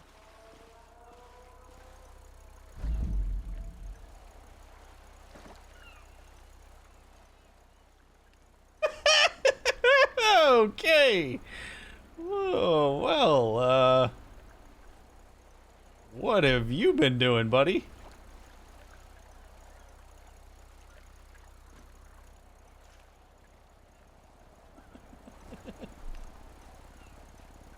You think they let me on the golf course wearing this?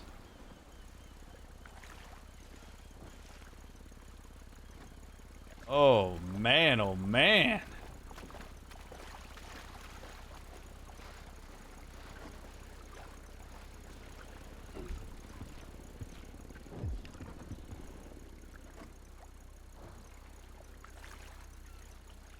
Where even am I?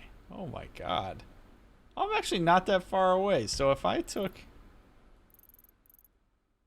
would be the long way to get there. The golf course is all the way up there.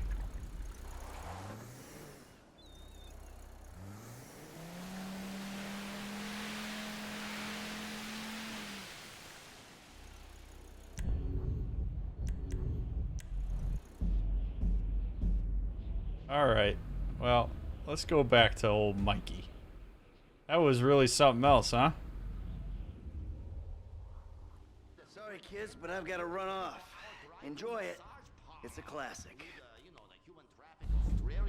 Look at that, we're watching hentai together, apparently.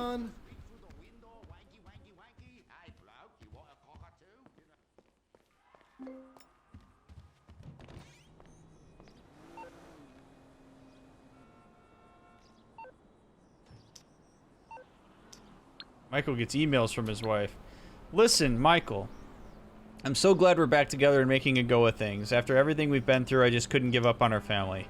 Yes, you're awful, and clearly you're never going to change, but I guess I want to bury you when the time comes as your wife. You got to get that narrative out of your heads. You have to... Friends, you have to see yourself as capable of change in order to move toward change. Do not ever underestimate the power of that. You mentally have to move yourself into a space where you entertain the idea that you could change and that some of the people around you potentially can change. Because if you don't move yourself into that mindset, you're going to consistently stymie yourself. Please stop cheating on me. Please stop hanging out with those people. And please stop getting into the kind of trouble you're getting into. Go back to being the fat, depressing slob in therapy I loved. Ugh. Okay, be the best you. That's what they say on Listen In, so do it. Or do something positive. Set an example to the kids, a better example. Listen, I really think we should remodel the house again. Nothing expensive. What they call a quick gut. It should really solidify our relationship. Either that or get a beach house. Think you find the sea very calming.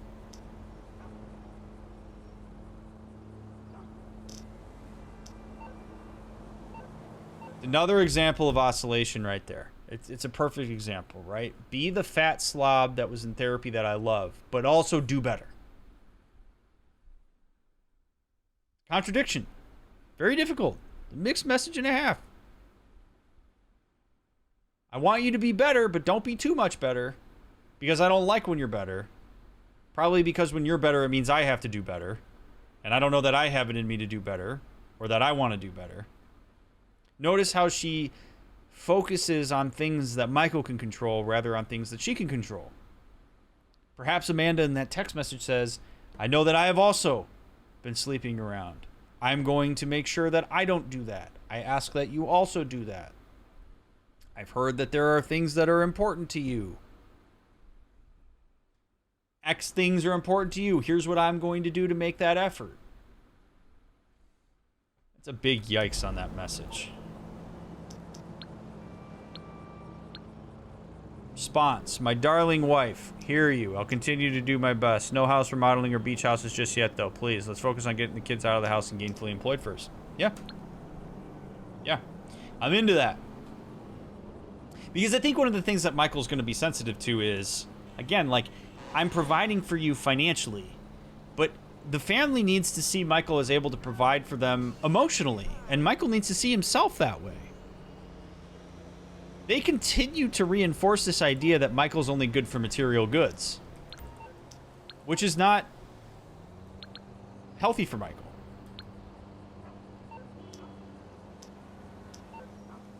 Or the family, really.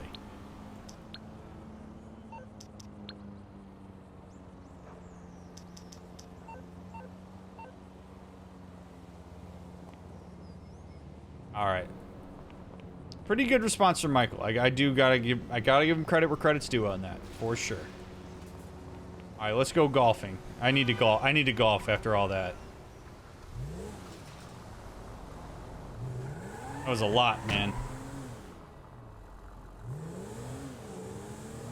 Get your channel points ready, friends.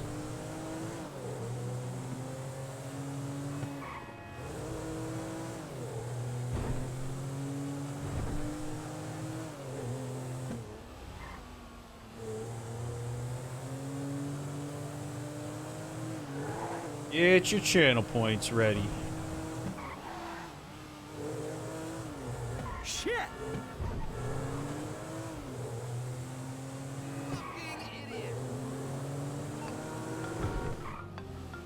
Hey, Mike. It's Franklin, man. I'm following the architect. All right. Don't fuck it up. All right. Oh, I don't want to. No.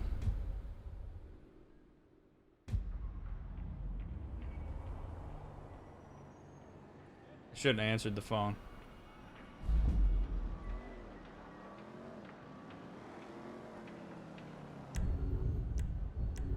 Damn it. And we digress. Don't mind me. I'm just the surveyor, but I forgot my equipment. I'm thinking about how I'm going to bring my surveying equipment.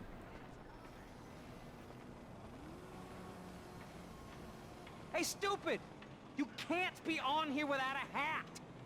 Oh, thanks, man. Thanks, man. Yeah, my bad. Site inspection. Architect on site. Don't worry, man. Let's get out on the ground. That's all right. I'm OSHA today. I'm down. I'm down for a little diversion to be OSHA. Just doing some inspections. Making sure this site is properly safe.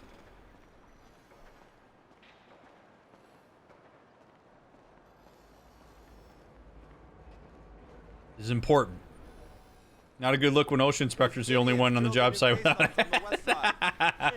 The bedrock ends there. We need caissons on the east side. No drama. It's a government contract. We'll be paid until completion. I ain't taking a fall for this screw up. It's a government contract. No one's taking a fall. Except the government.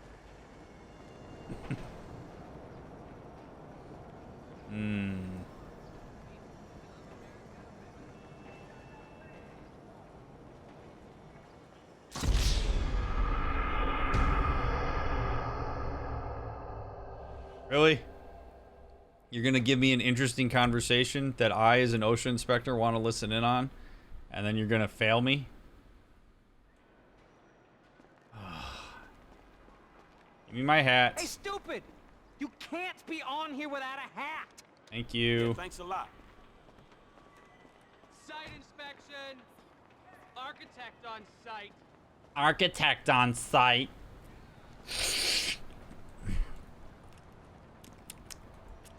Look at me, I'm the architect on site. Everybody pay attention to me. This is important. You're building what I designed. That's important. Anything we need to be worried about? The only thing we're worried about is you changing the plans again. There's always scope for improvement. Always is. Those idiots drilled the new caissons on the west side. You're kidding me. The bedrock ends there. We need caissons on the east side. No drama. It's a government contract. We'll be paid until completion. I ain't taking a fall for this screw up. It's a government contract. No one's taking a fall. Except the government. Agreed, Joshy. By the way, I'm making fun of this architect, not all architects.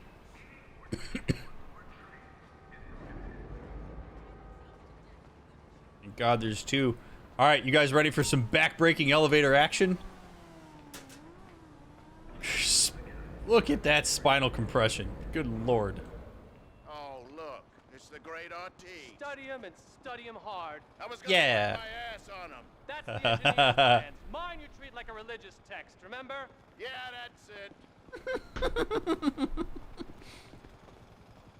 I love it. Mine you treat like religious texts.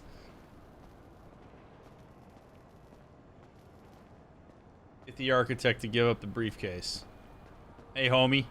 Bitch! Thank you. I'm the architect now. What's up, fellas? OSHA needs to inspect this briefcase. Very, very important, fellas. This briefcase was deemed to not be... not to be too many paper cuts on the papers in this briefcase. So I gotta take care of it. Gonna just go take it down to my office and inspect it. After I compress my spine again. Ah, yes. Okay. Never take the same elevator down that you took up. I mean, fellas, my OSHA office is this way. And I like to get my afternoon jog in.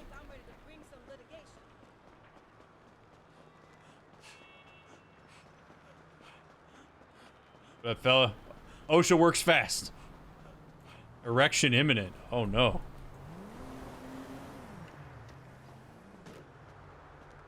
Screw that hat. Go to the garment factory. Can do.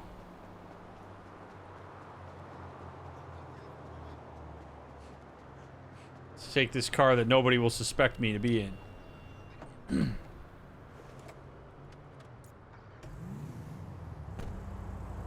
Oh, classic.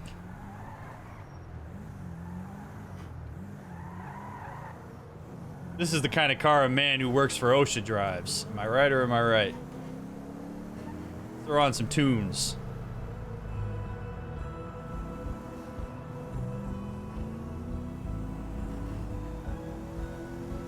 Good thing I have Spotify on my smartphone that I searched for DrMick on and found that he has 4 albums and a single available to stream.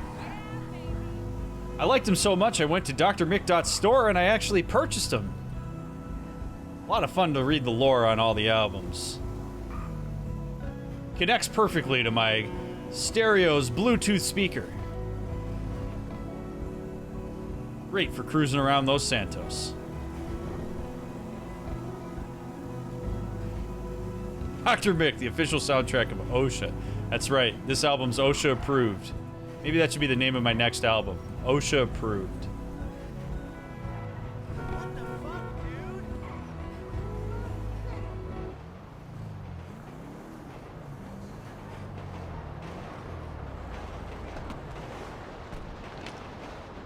Okay.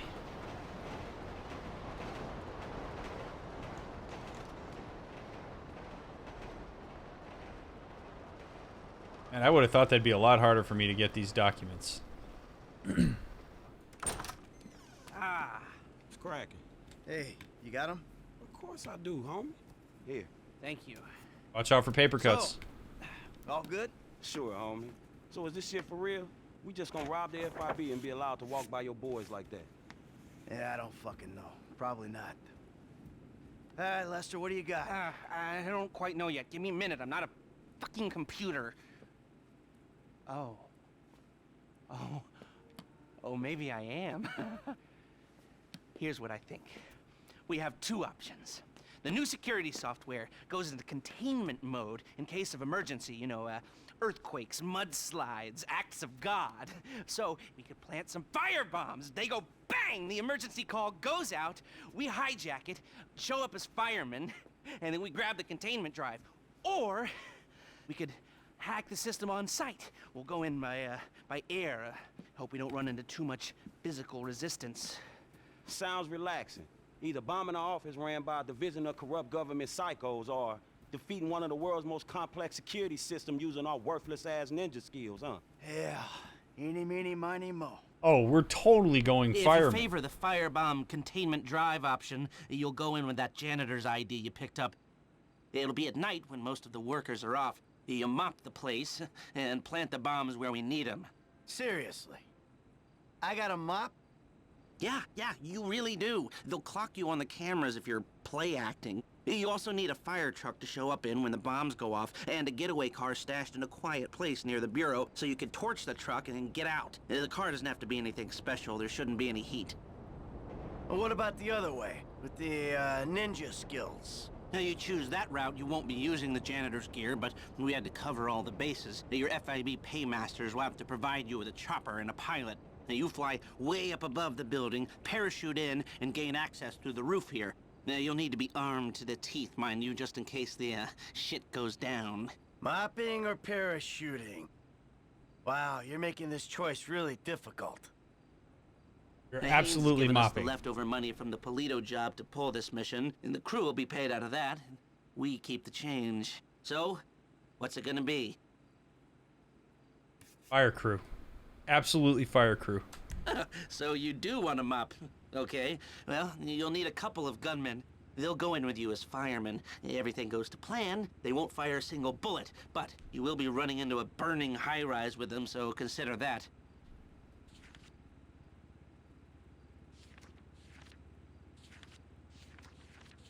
Damn, these guys are not great. Gus Moda. He's a pro. Not much else to say. Oh no, these guys are not good. Oh man, I think I want the guy with more health. Oh. Also some real bullshit that we pay the black guy 1% less. Not a fan of that shit. Oh, this guy's doomed. This is bad. Well, should be okay. He's got a few scores left in him. This is a protected federal building. Are you absolutely sure this is how you want to take it? No, I would rather have a different gunman, but if this is what we gotta do, this is what we gotta do, man. And we have a winner. I'll make the arrangements and call you when we're ready. All right, shit, hit me. I golf now, Lester. I'm still looking into that Union Depository gig. It's real interesting. But I don't know if we can do it without you-know-who. Well, as long as he can't do it without us. Okay.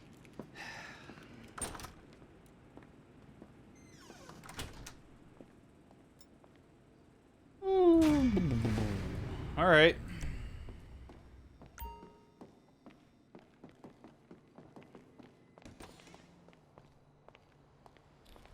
Let's go call a cab.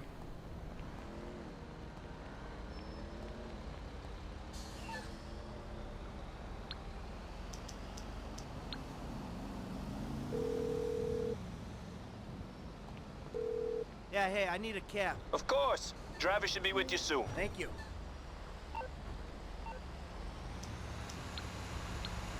Hey, Dad. So glad to hear you aren't dead. Try to talk to Mom, but she's being a bitch about me dating someone who I promise is totally right for me. He's a drummer and actor, and he's really mature. He's a bit older, and I know you'll love him. So excited. Tracy. God damn it. I just hit enter by accident. Shit. Now we don't get to see the response. Because I accidentally hit enter twice. He's a bit older. Okay. Where's my cab?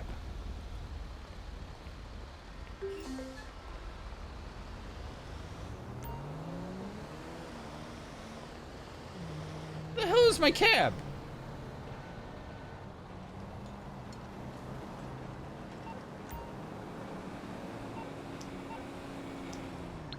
Oh! I called for a cab 5 seconds ago. Where is it? Can you get a cab here as soon as possible? I'm really sorry. I don't have any free cars right now.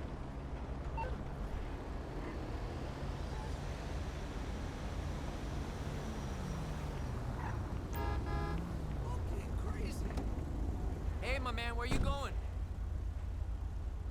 Richard's Majestic. Oh, god damn it. Oh shit, my ride!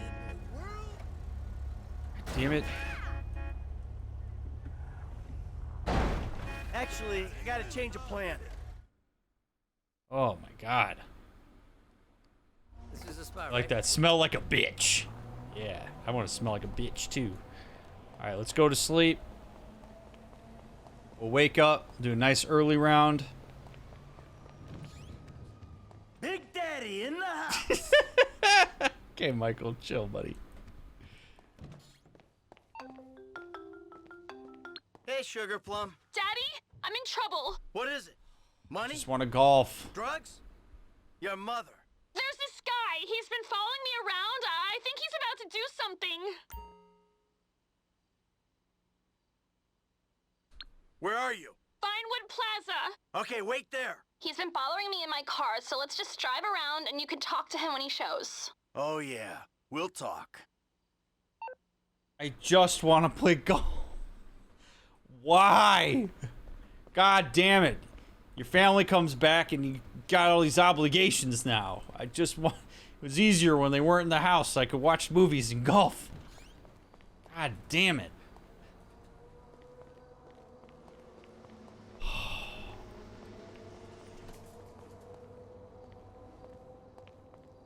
Ugh.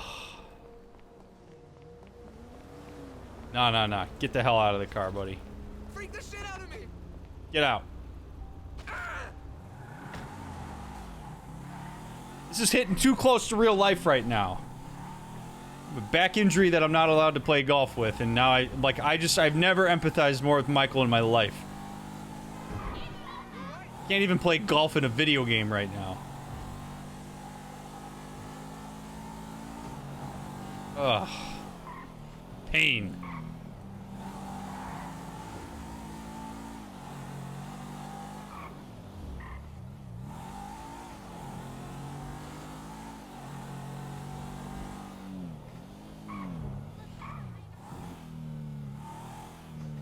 What? She's Come on, get in the car. Let's go. in Tracy's car, but my car's cooler. Let's go find him. I last saw him around the corner. Hawaiian snow. We're looking for a guy in a purple convertible. I don't remember what make. Okay, I'll keep an eye out. Thanks, Daddy. Hey, what are dads for, huh?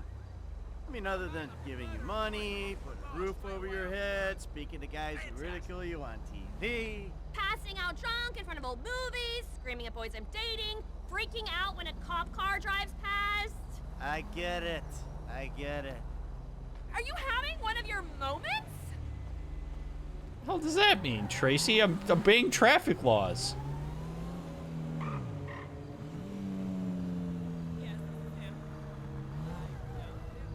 Is he here? No, he's not around. We should try that motel opposite the big construction site. Where'd you meet this guy? At a signing? What are you signing? A pot petition? Yo, you better not be taking out credit like your brother. Not credit. And what? Debit? You see him? I know you don't have a problem. I don't think so. Maybe we should look over at Cluck and Bell, Rockford Plaza. You drive all. I was signing autographs at the expo. People want to meet you after that video on Fame or Shame? No. Yeah, the videos. Ah, well, now you just got to find a way to make money out of it. It's porn, isn't it, Tracy? Hello? Are we finding him?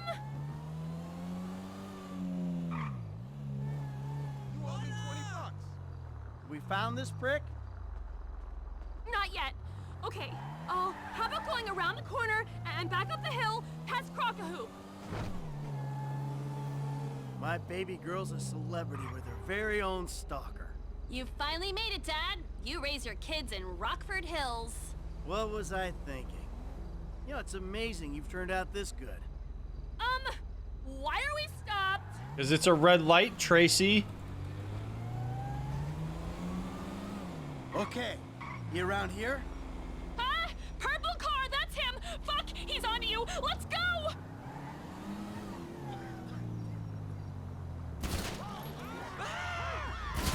He's out of the car! I get it! I'm going! I'll never come back! I'm an addict! I need help! I'm the victim! Sound like me, boy.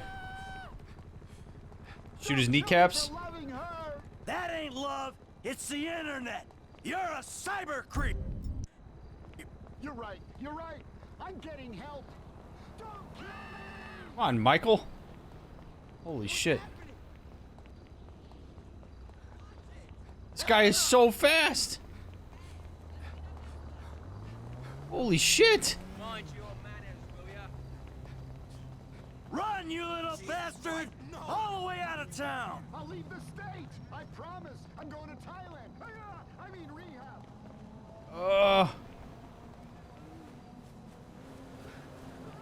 Come on, Michael. We're gonna run all the way around Los Santos. I'm gonna have to shoot him. I don't think I can keep up with him. What do you think, a sniper to the knee?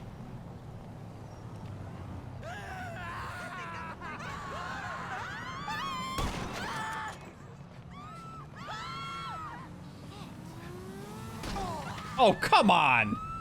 How is that guy? How is he still running? How is he still running?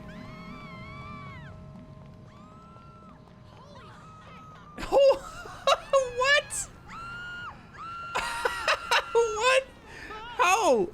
I have an entire crowd of people just terrified right now.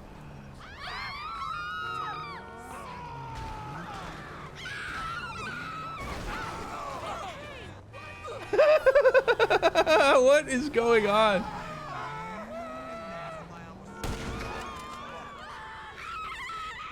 Get back in Tracy's car.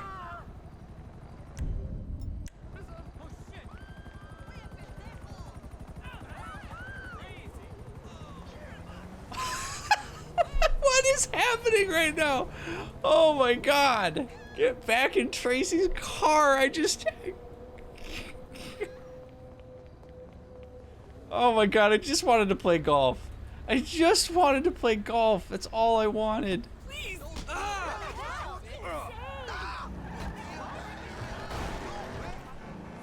Dude, seriously? Oh, man.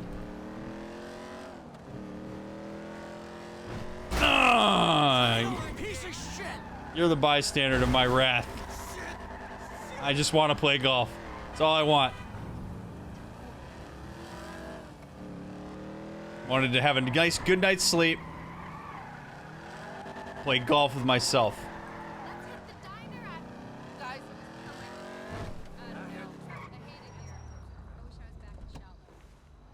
Oh, all right, sweetie. Let's go home. What happened, Daddy? Guy had an accident. I'm sorry. Yeah. An accident. I can't believe you did that! What? We had to be sure. I just wanted you to speak to him! This was infinitely more persuasive. I never should have called you. Look, there's a lot of sickos out there. I couldn't take the chance. I know there are sickos out there. My dad is one of them. Now grow up, baby. It's time you got serious with your life. Yeah, I ain't perfect, but I love you. I guess. He really scared me, but I didn't want... Well, then pretend it never happened. Like I try not to think about exactly what aspect of your creative expression enamored him so much. Okay, that's right. Denial kind of works for me. Good. That's my girl. Now, please, try to make better choices.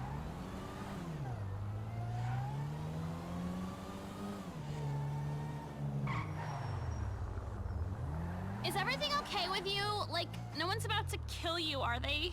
No one wants to kill me. What about... All right. Some people want to kill me, but they're not gonna.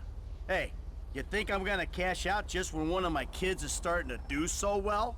I find your sarcasm really supportive. I'm sorry. Just stop doing stupid things. Please. That's funny coming from you. Do what I say, not what I do. No, Michael. We've been over this 100 times. No, Michael. Nope. Classic terrible line. Nope. No creepy stalkers in this joint, honey. Just creepy brothers, killers, drug dealers. Thanks, Daddy. Bye. I'm glad I could use my paternal rage productively for once. Now can I please, for the love of God, play golf? I swear, if somebody calls me before I get into bed,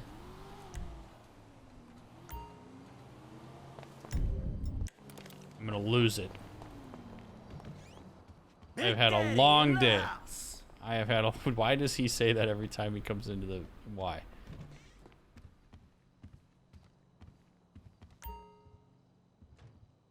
Amanda sleeps without the covers on, apparently. Nice to... So do I. Sleep in my suit. Okay.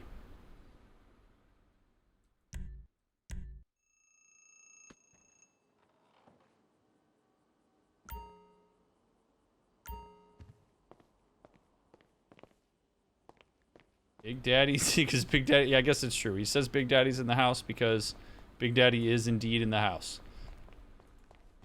Oh my God. All right. Lynn, thank you very much for the raid, friend. Much appreciated. This vehicle is unsuitable to use for the getaway. I don't care. I want to play golf. You don't see me driving? By any means necessary at this point.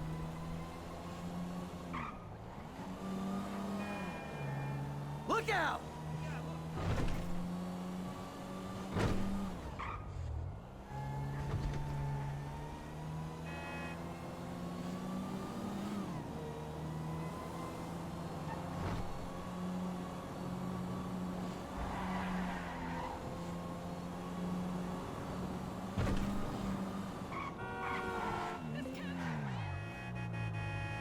Don't worry, we broke up. He was a dick from Tracy. Okay. That's fine. I'm not answering anything on my phone. I left my phone at home. I am playing golf.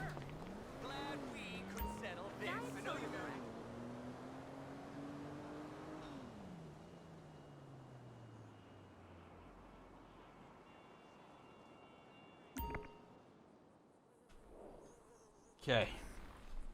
Go to the first tee. Take your pick. What's my score after 9 holes going to be? -2 or better? -1? Even? +1? Or +2 or worse?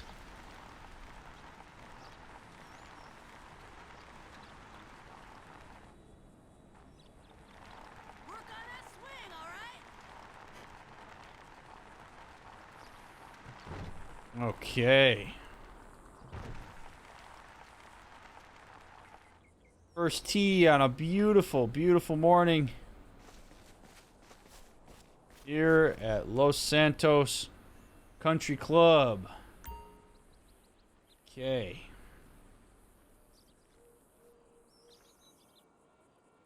So, if I remember correctly, right, we got that big bunker on the left side. That tree is going to overhang the green. You start off with a par 5.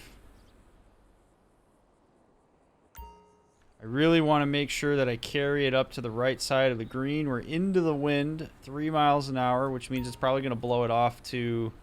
It's going to blow it off to the right side, but I just need to make sure that I have a nice shot for my second shot so that I'm not stymied on the too short right on my second shot, so...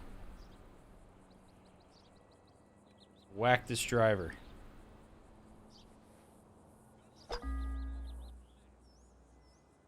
Alright, I'll take that. Oh no. Oh no. God damn it, I need new sticks. Oh, that was terrible. Terrible bounce.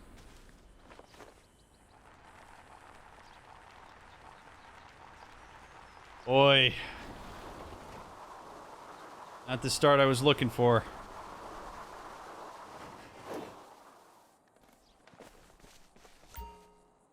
Actually, no. You know what? We might have an angle here. If I punch... Okay, so if I punch my 3-iron up, because it's going to kind of... This actually works out okay, because this is going to come out to the right a little bit. But that's going to put us in a nice landing area here.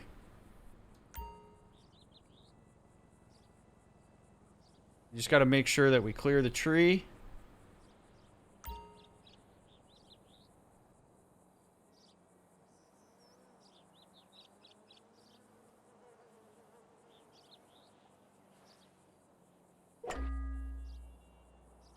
Solid. All right. All right, all right, all right. Good.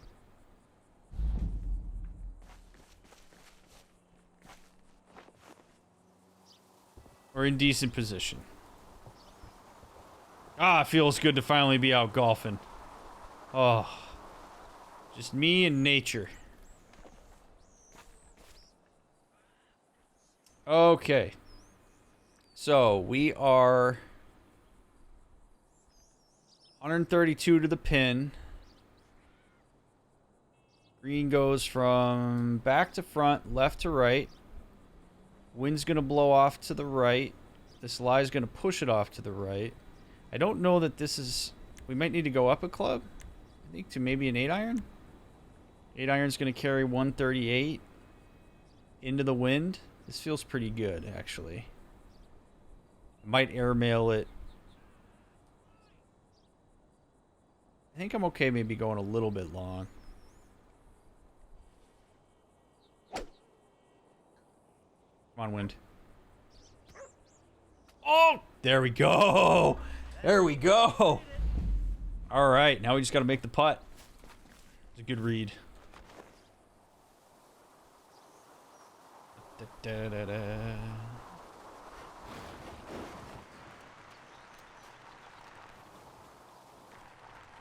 Good.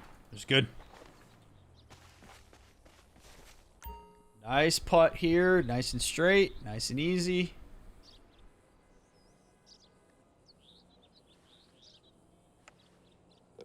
Thank you, and good night. Shooter! It's good. Good start. Get the birdie. Get to that second tee. Good way to start, especially with where that drive was. Kept a level head. Punched it out nicely. Let's get this par 4. So we have...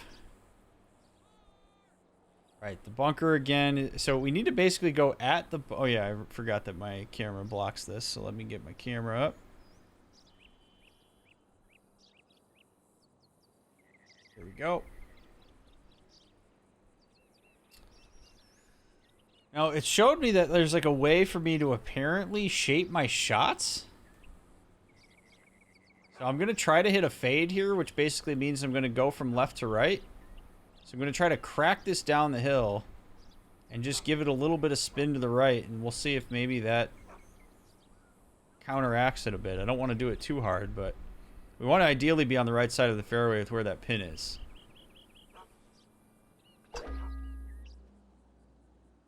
Absolutely no spin. Oh, what a bounce! Oh, what a bounce. But Not bad. this is going to be a brutal approach shot. I'm going to have to go over that tree, I think.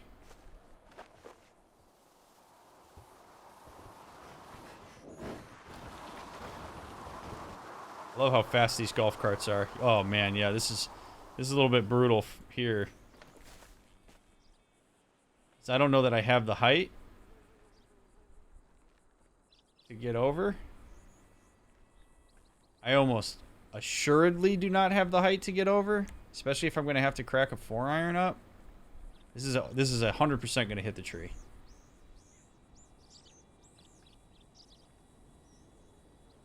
I really want to know how to shape shots.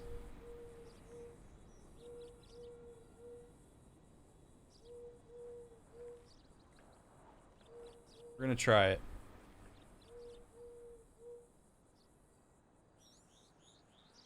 We're going to hit this guy that's up by the green, I think.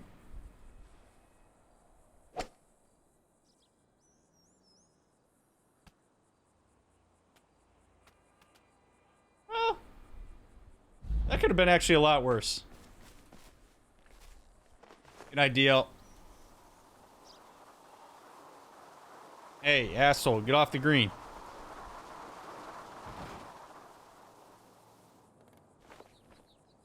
What are you doing? Okay, whatever. Not gonna worry about it.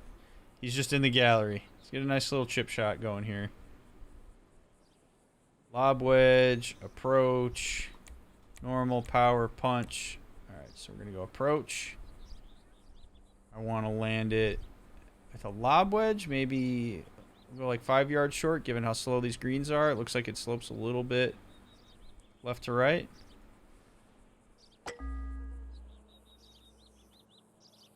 Nice shot, Michael. Nice line. Useful. Useful. Get the par putt and get out of here. Fire in the hole. Good shit. Nice job, Michael. Way to go, buddy. -1 after 2. Feels good. Sprint to the third tee.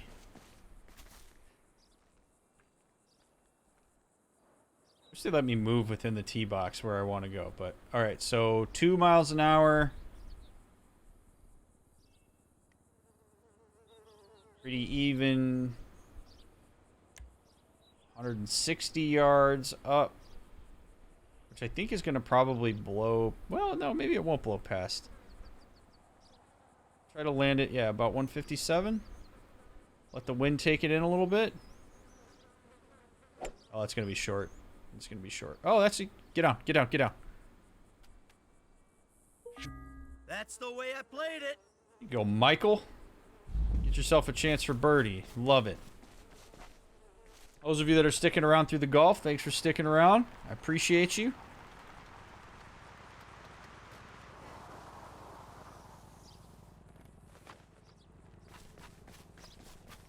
Let's make a birdie putt, huh?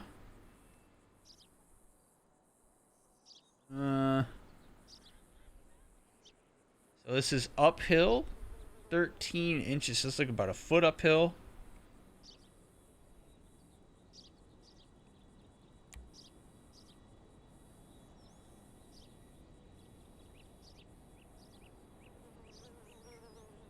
Nine-foot putt.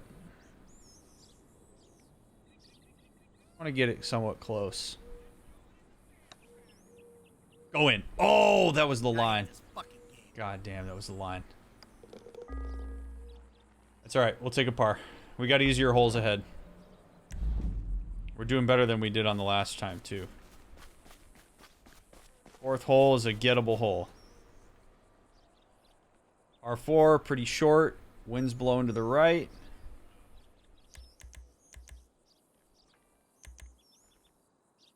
You absolutely rope a driver down. If I could fade the ball.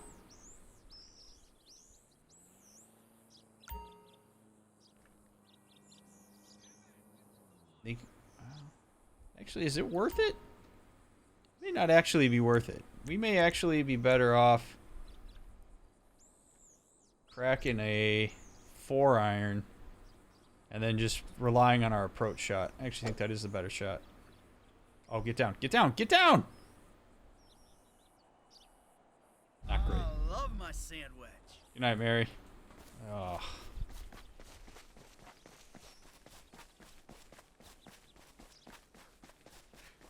I'm really surprised that that went that far. I was trying to land it right in here. Whatever.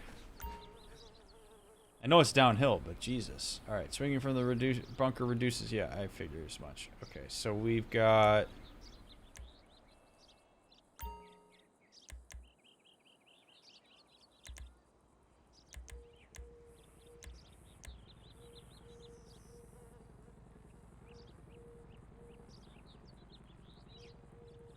We're just gonna launch a... Boy, hitting a 6-iron here feels like way too much from 129 yards. Oh, we'll do it.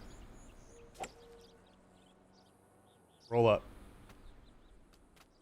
Alright, not bad. Not bad. Not bad. Not bad, not bad, not bad, Michael. Not bad.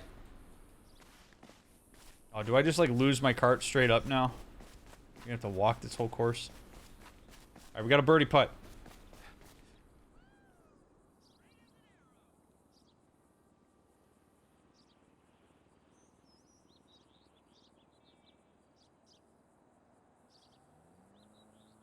Alright, so down 1 inch. Looks like it's relatively straight. We'll aim just a little bit past. Give me the birdie. Oh. What? Michael, you can't be that mad about that, buddy. Tap in par.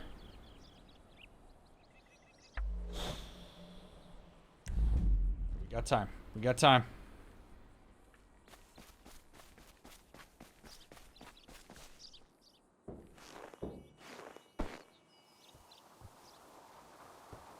I know I said this last time we played golf, but I am astounded.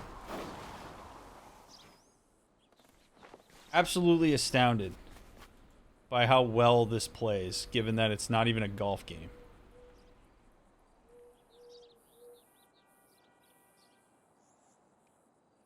Yeah, so this is going to go straight through the tree.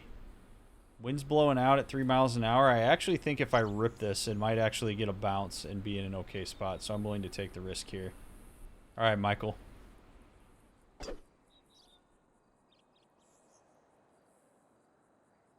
Solid. There you go. Maybe a little bit to the left of where I wanted to be. But not bad.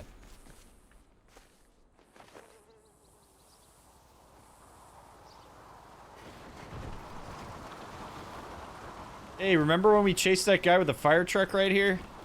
Those were good times, man.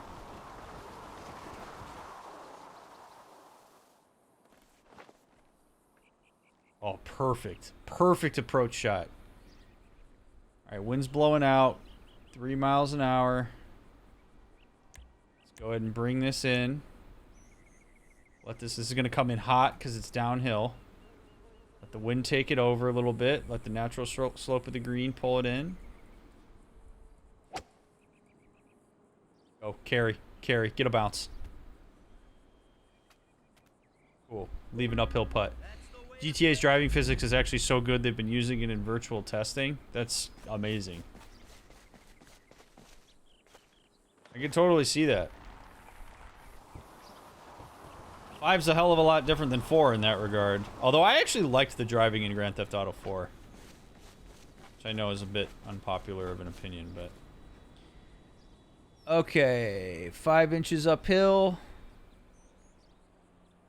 Probably a little bit to the right.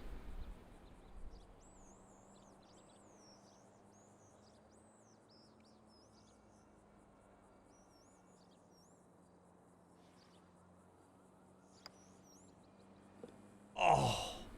Ah, shit. Oh.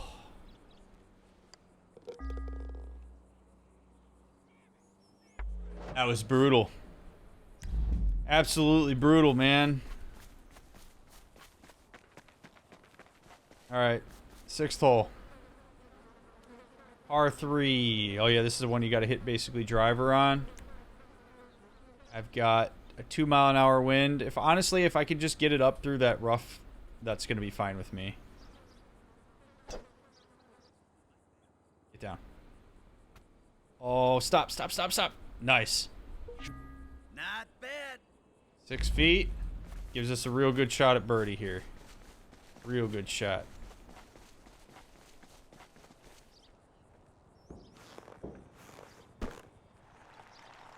Wonder what the course record is here. Anybody know what the best round anybody's ever scored on this game is?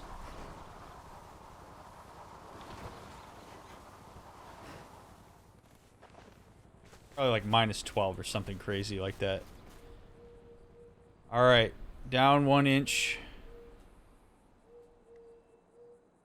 Looks nice and flat.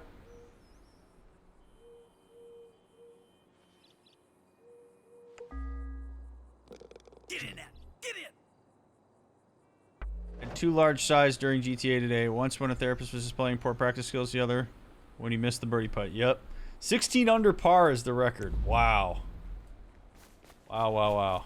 Alright, those of you that bet -2 or better, we're looking okay right now. We'll see. And 16 under, jeez. Ah. Alright, wind's blowing out. Alright, we can just shoot this gap. This fairway is ridiculous. In real life, this fairway is crazy.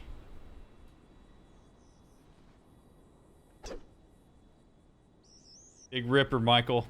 Sit. Oh. Ah, fuck. What? Is that really going to penalize me for hitting the cart path? In real golf, that's not a penalty. Real golf, you actually get relief, potentially, from the cart path because it's a man-made object. Ball was moved to a playable lie. I better not be hitting 3. This better be my second shot. Shot 3. Fuck that. That's such bullshit. Okay, whatever. There's nothing we can do about it. We can only control our next shot. So that's what we're going to control.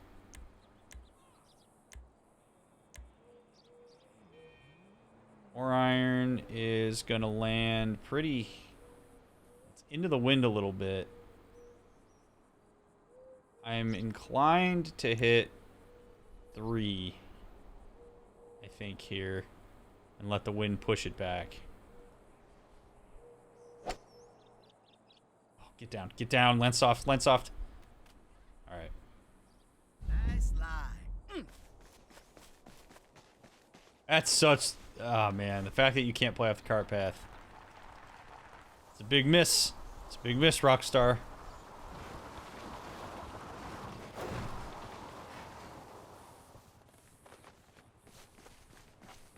I got a downhill putt. That's gonna... Ooh, this is brutal. 27 inches downhill. Oh, my God. We just gotta hope we get this close. Take our medicine here. I hate this fucking game. Yeah, man. Me too. That hurts, man. That hurts. Yo, thanks for the amazing content. Thanks for watching it, Fiku Music. Appreciate it. Alright, I got 2 holes to get 1 back. Par 5, good place to get it back. Good place to get it back here. Now, 3-mile-an-hour wind blowing out to the right with water there scares me a lot.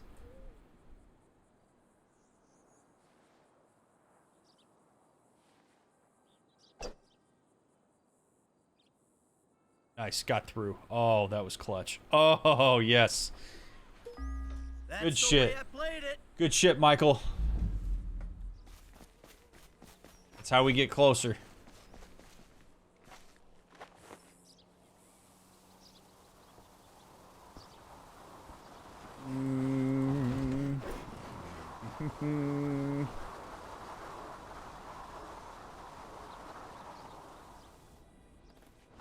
Alright, great shot. Now, do I flirt with this bunker is the real question, or do I just kind of lay it out to the right? I'm actually kind of inclined to just lay this out to the right because we'll have a much better approach into the green, even if it's from the rough. If we hit this hard enough and it goes up into the first cut, it's not a big deal. So let's just put a good swing on this. Let the wind take it a little bit. Let it bounce up. Yeah, it's fine.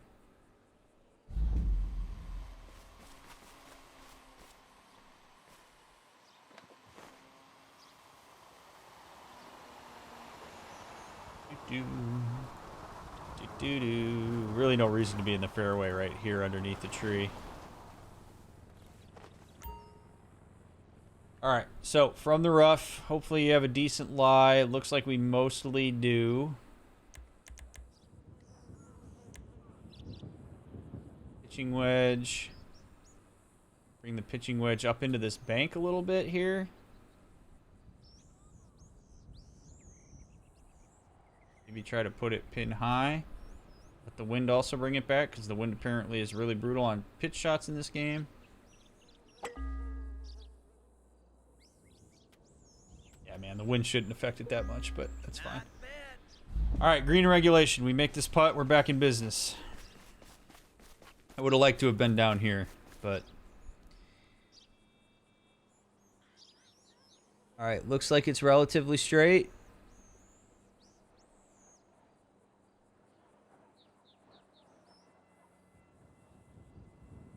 Maybe it slopes down to the right just a smidge. Oh! Oh! Oh! Oh, man. What a break. That was the game giving me back the cart path shot there. Oh, what a break.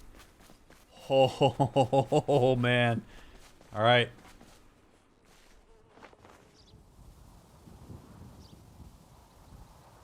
Wow.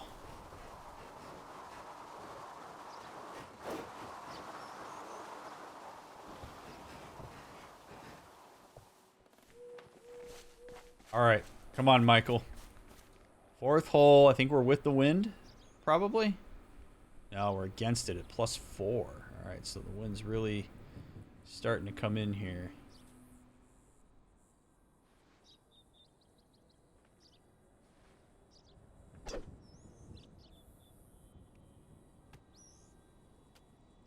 Oh, lay it out on the right side of the fairway. 232. The green. Couple putts.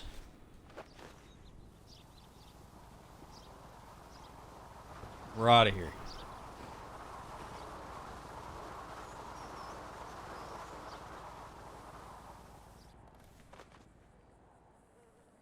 All right, what do we got? I got 139 yards to the pin. Downhill lie. Wind's blowing out a little bit. Boy, this is going to come in hot. So do I want maybe a little bit more loft, and do I rely on the wind to blow this over, given that it's an uphill shot, 3 feet? I feel like that's too risky. I'd rather back off of an 8-iron. We're going to play it out to the fringe and let it just kind of funnel toward the hole, depending on how it lands. Come on, give me a good bounce. Bounce and stop. Yeah, there we go. There we go.